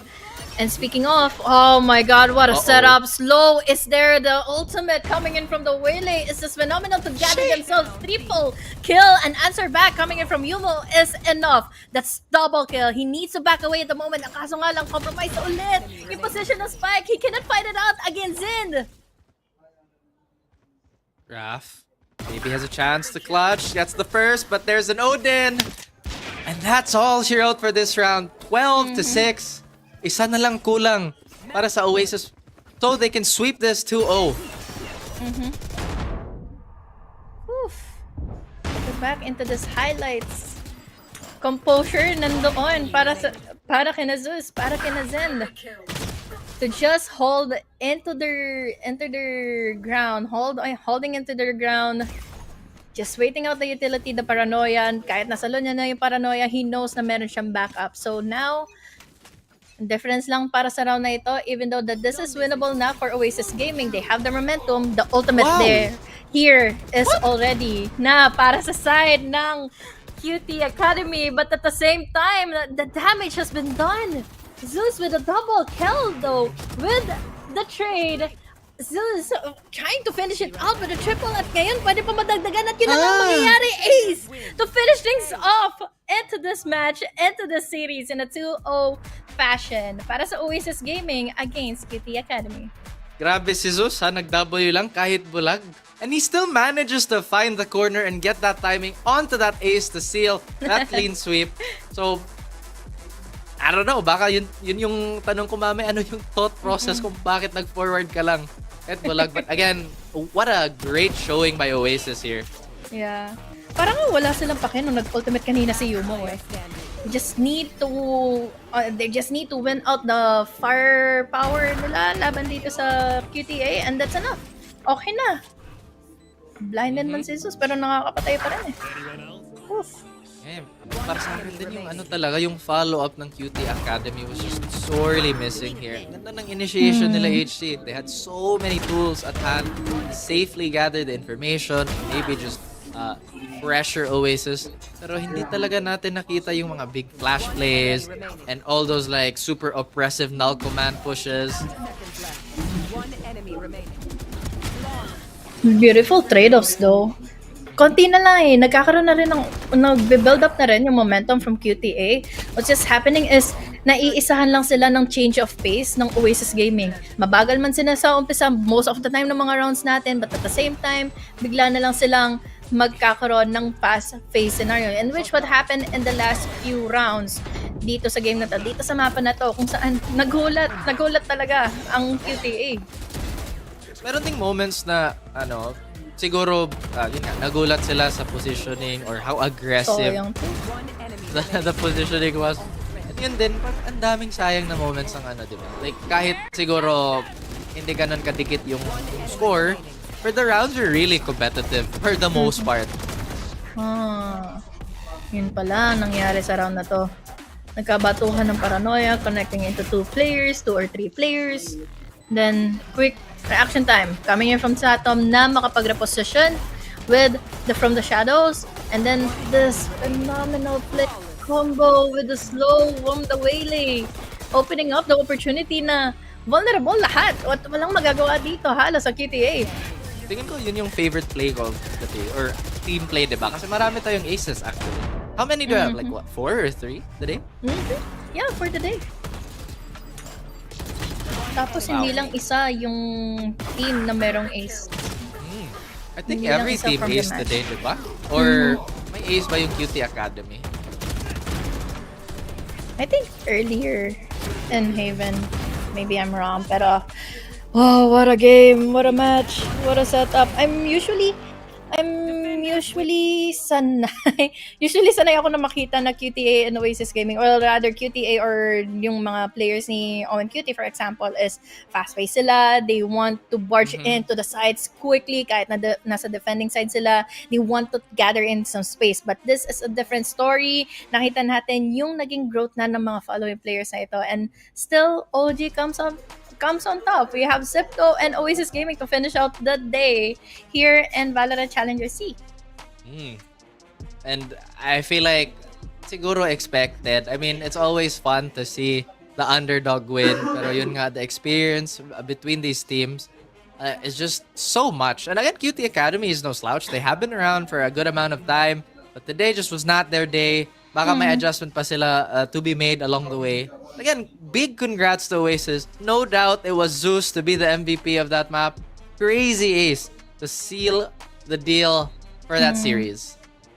Wala eh. Alam mong nababakapan kasi talaga si Zeus sa mga times na he wants to go and forward. He knows na someone is having his back, na merong paranoia all the time na naka-ready for him. Kaya naman, laging comfortable si Zeus na mag-gather ng space, mag-take up some time para makakuha ng mga kills. Kaya mismo siya na ngayon yung ating MVP for Oasis Gaming. Oo nga, tsaka hindi naman sinayang niya yung utility ng teammates niya. He always takes that space, and I guess siguro confidence boost na may instant back out siya na ability. And even when there's that, it doesn't seem like he's either baiting his teammates, and like I said, hindi talaga sinayang yung utility and the support from the rest of the crew. Yeah. Ang naging problem lang talaga most of the time for QTA, what I've noticed is hindi nila masyado nagkaroon ng mga value yung mga utilities nila. For example, yung kanilang waylay din from their team na even though na kaya nila maging aggressive, even though na in-expect natin maging aggressive yung waylay, ginagamit nila lang yung pag-dash niya to back away immediately from any casualty. But again, moving on forward, hindi pa rin naman tapos ang araw na ito for QT Academy. Meron pang next few brackets na magaganap nga dito here in VALORANT Challengers SEA. Pero bago ang lahat ng yan, we have the opportunity to have an interview together with Sin ng Oasis Gaming. Hi, Hello po. Sin! Hello po. Congratulations! What a game! Amazing performance mula sa iyo at sa buong Oasis Gaming. But let us know your thoughts kung ano ang naging decision nyo, paano ba yung naging performance nyo into map number 2, lalo na into road, sobrang fresh pa ng mga nangyari. Ano lang, parang sinabihan lang po namin isa't isa na maging kalmado lang sa kada round. Kumbaga, wag na namin komplikaduhin yung mga round. Kumbaga, kung kaya basican lang, parang tapos, ano lang, team fight lang lagi na sama-sama para ready trade lang sa each other, parang gano'n. Ayun lang po yung sabi. Congrats ulit on your clean 2-0 versus QT Academy. We talked about it din kanina, HC, diba? Just simplify the strats and just like win the day with all of that. Pero now, since you're fresh off that win, sa tingin mo, who are you excited to play the most in the future? Syempre para sa akin po sa side ko, syempre yung mga ex-teammate ko dati na nandun sa Sipto. Tsaka syempre yung Naos ngayon, syempre. Ayun lang naman lagi yung parang makakalaban namin. Kami-kami lang din, parang yun lang naman po. Well, yung Naos tsaka yung Sipto, yan. So, meron talagang extra excitement do basta kalaban mo yung mga ex-teammates. So may extra motivation to do well. Oo. Yan, before we let you go, Sin, quick shoutout sa mga gusto mong i-shoutout dito sa live natin, lalo na after winning out such an amazing battle dito sa KTA. Yun po. Shoutout po kay ate. So, ulitin ko po, thank you po lagi sa opportunity na binibigay niya sa team. And thank you rin po ako sa parents ko dahil sinusuportahan po nila ako sa gusto kong gawin. And yung mga tropa ko po dyan na nanonood, thank you po sa pagsuporta sa amin. Ayun lang po. Yan, maraming salamat, Sin. And last follow-up question pala, what are your thoughts kay QTA? Lalo na medyo nagkaroon sila ng hard time talaga na magkaroon ng pag-comeback against you guys. And we can see that they have the potential talaga dito. Especially na sina Owen QT2 at yung mga before the players pa lagi natin nakikita in VCT PH. Siguro po masabi ko lang, kulang lang sila siguro sa tamang approach ng kada round, tapos yung experience po talaga kailangan. Ayun lang po siguro. Ayan. Do you have any follow-up questions, Paraf? At this point, no. And I think this is where we say thank you ulit for the time on the interview. And congrats again for convincingly taking that serious. Hopefully naman, it's gonna be really exciting moving on with, the rest of VCT PH. Welcome back also. So, yeah, what a fun interview. Thank you po. Definitely. Yes. Thank you. Thank you, Sin. Oh, the day has finally concluded. We had such a great start para sa araw na ito. 2-0. Shoutout nga pala sa mga nag-cast kahapon na nagkaroon ng game number 3. Lalo na kina Bill. Uy, don't jinx it. I mean,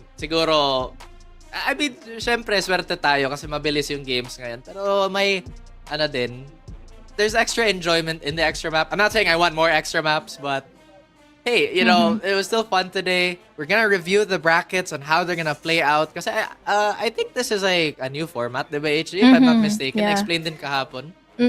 May double elimination na ngayon. We have the lower bracket in which they have still the potential, the opportunity para makabawi. Ang kaso nga lang, medyo risky na yung mga nasa lower bracket at the moment. Yung mga magpo-push through into another day, into the upper bracket naman is Naos, PH Rejects, Zipto, and also Oasis. Ito na yung hinahanap-hanap kanina ni Sin na makalaban ulit yung Zipto. Oo nga. Tsaka yung nakita din natin, medyo exciting yung PH Rejects and Naos matchup that we're gonna get down the line, but I believe tomorrow we are going to be, or not tomorrow, sorry. Oh, well, it does say tomorrow there. We are gonna be checking into the lower. Sorry na, it's like 10:30. I'm getting old, you know. We're getting old for this. Pero yun nga yung schedule natin for tomorrow. AMPH versus Haru. And then the second match will be, AMTY versus QT Academy. Ayan. Aabangan natin yung mga next following casters natin for tomorrow. But at the same time, this has been such a comeback para sa VALORANT Esports Oo. Philippines, Nara? Of course. I mean, like I said, it's been so long since we've done this. We've casted and, we've talked to the players. And nakita naman natin talaga kanina sa mga interview, it's pretty wholesome.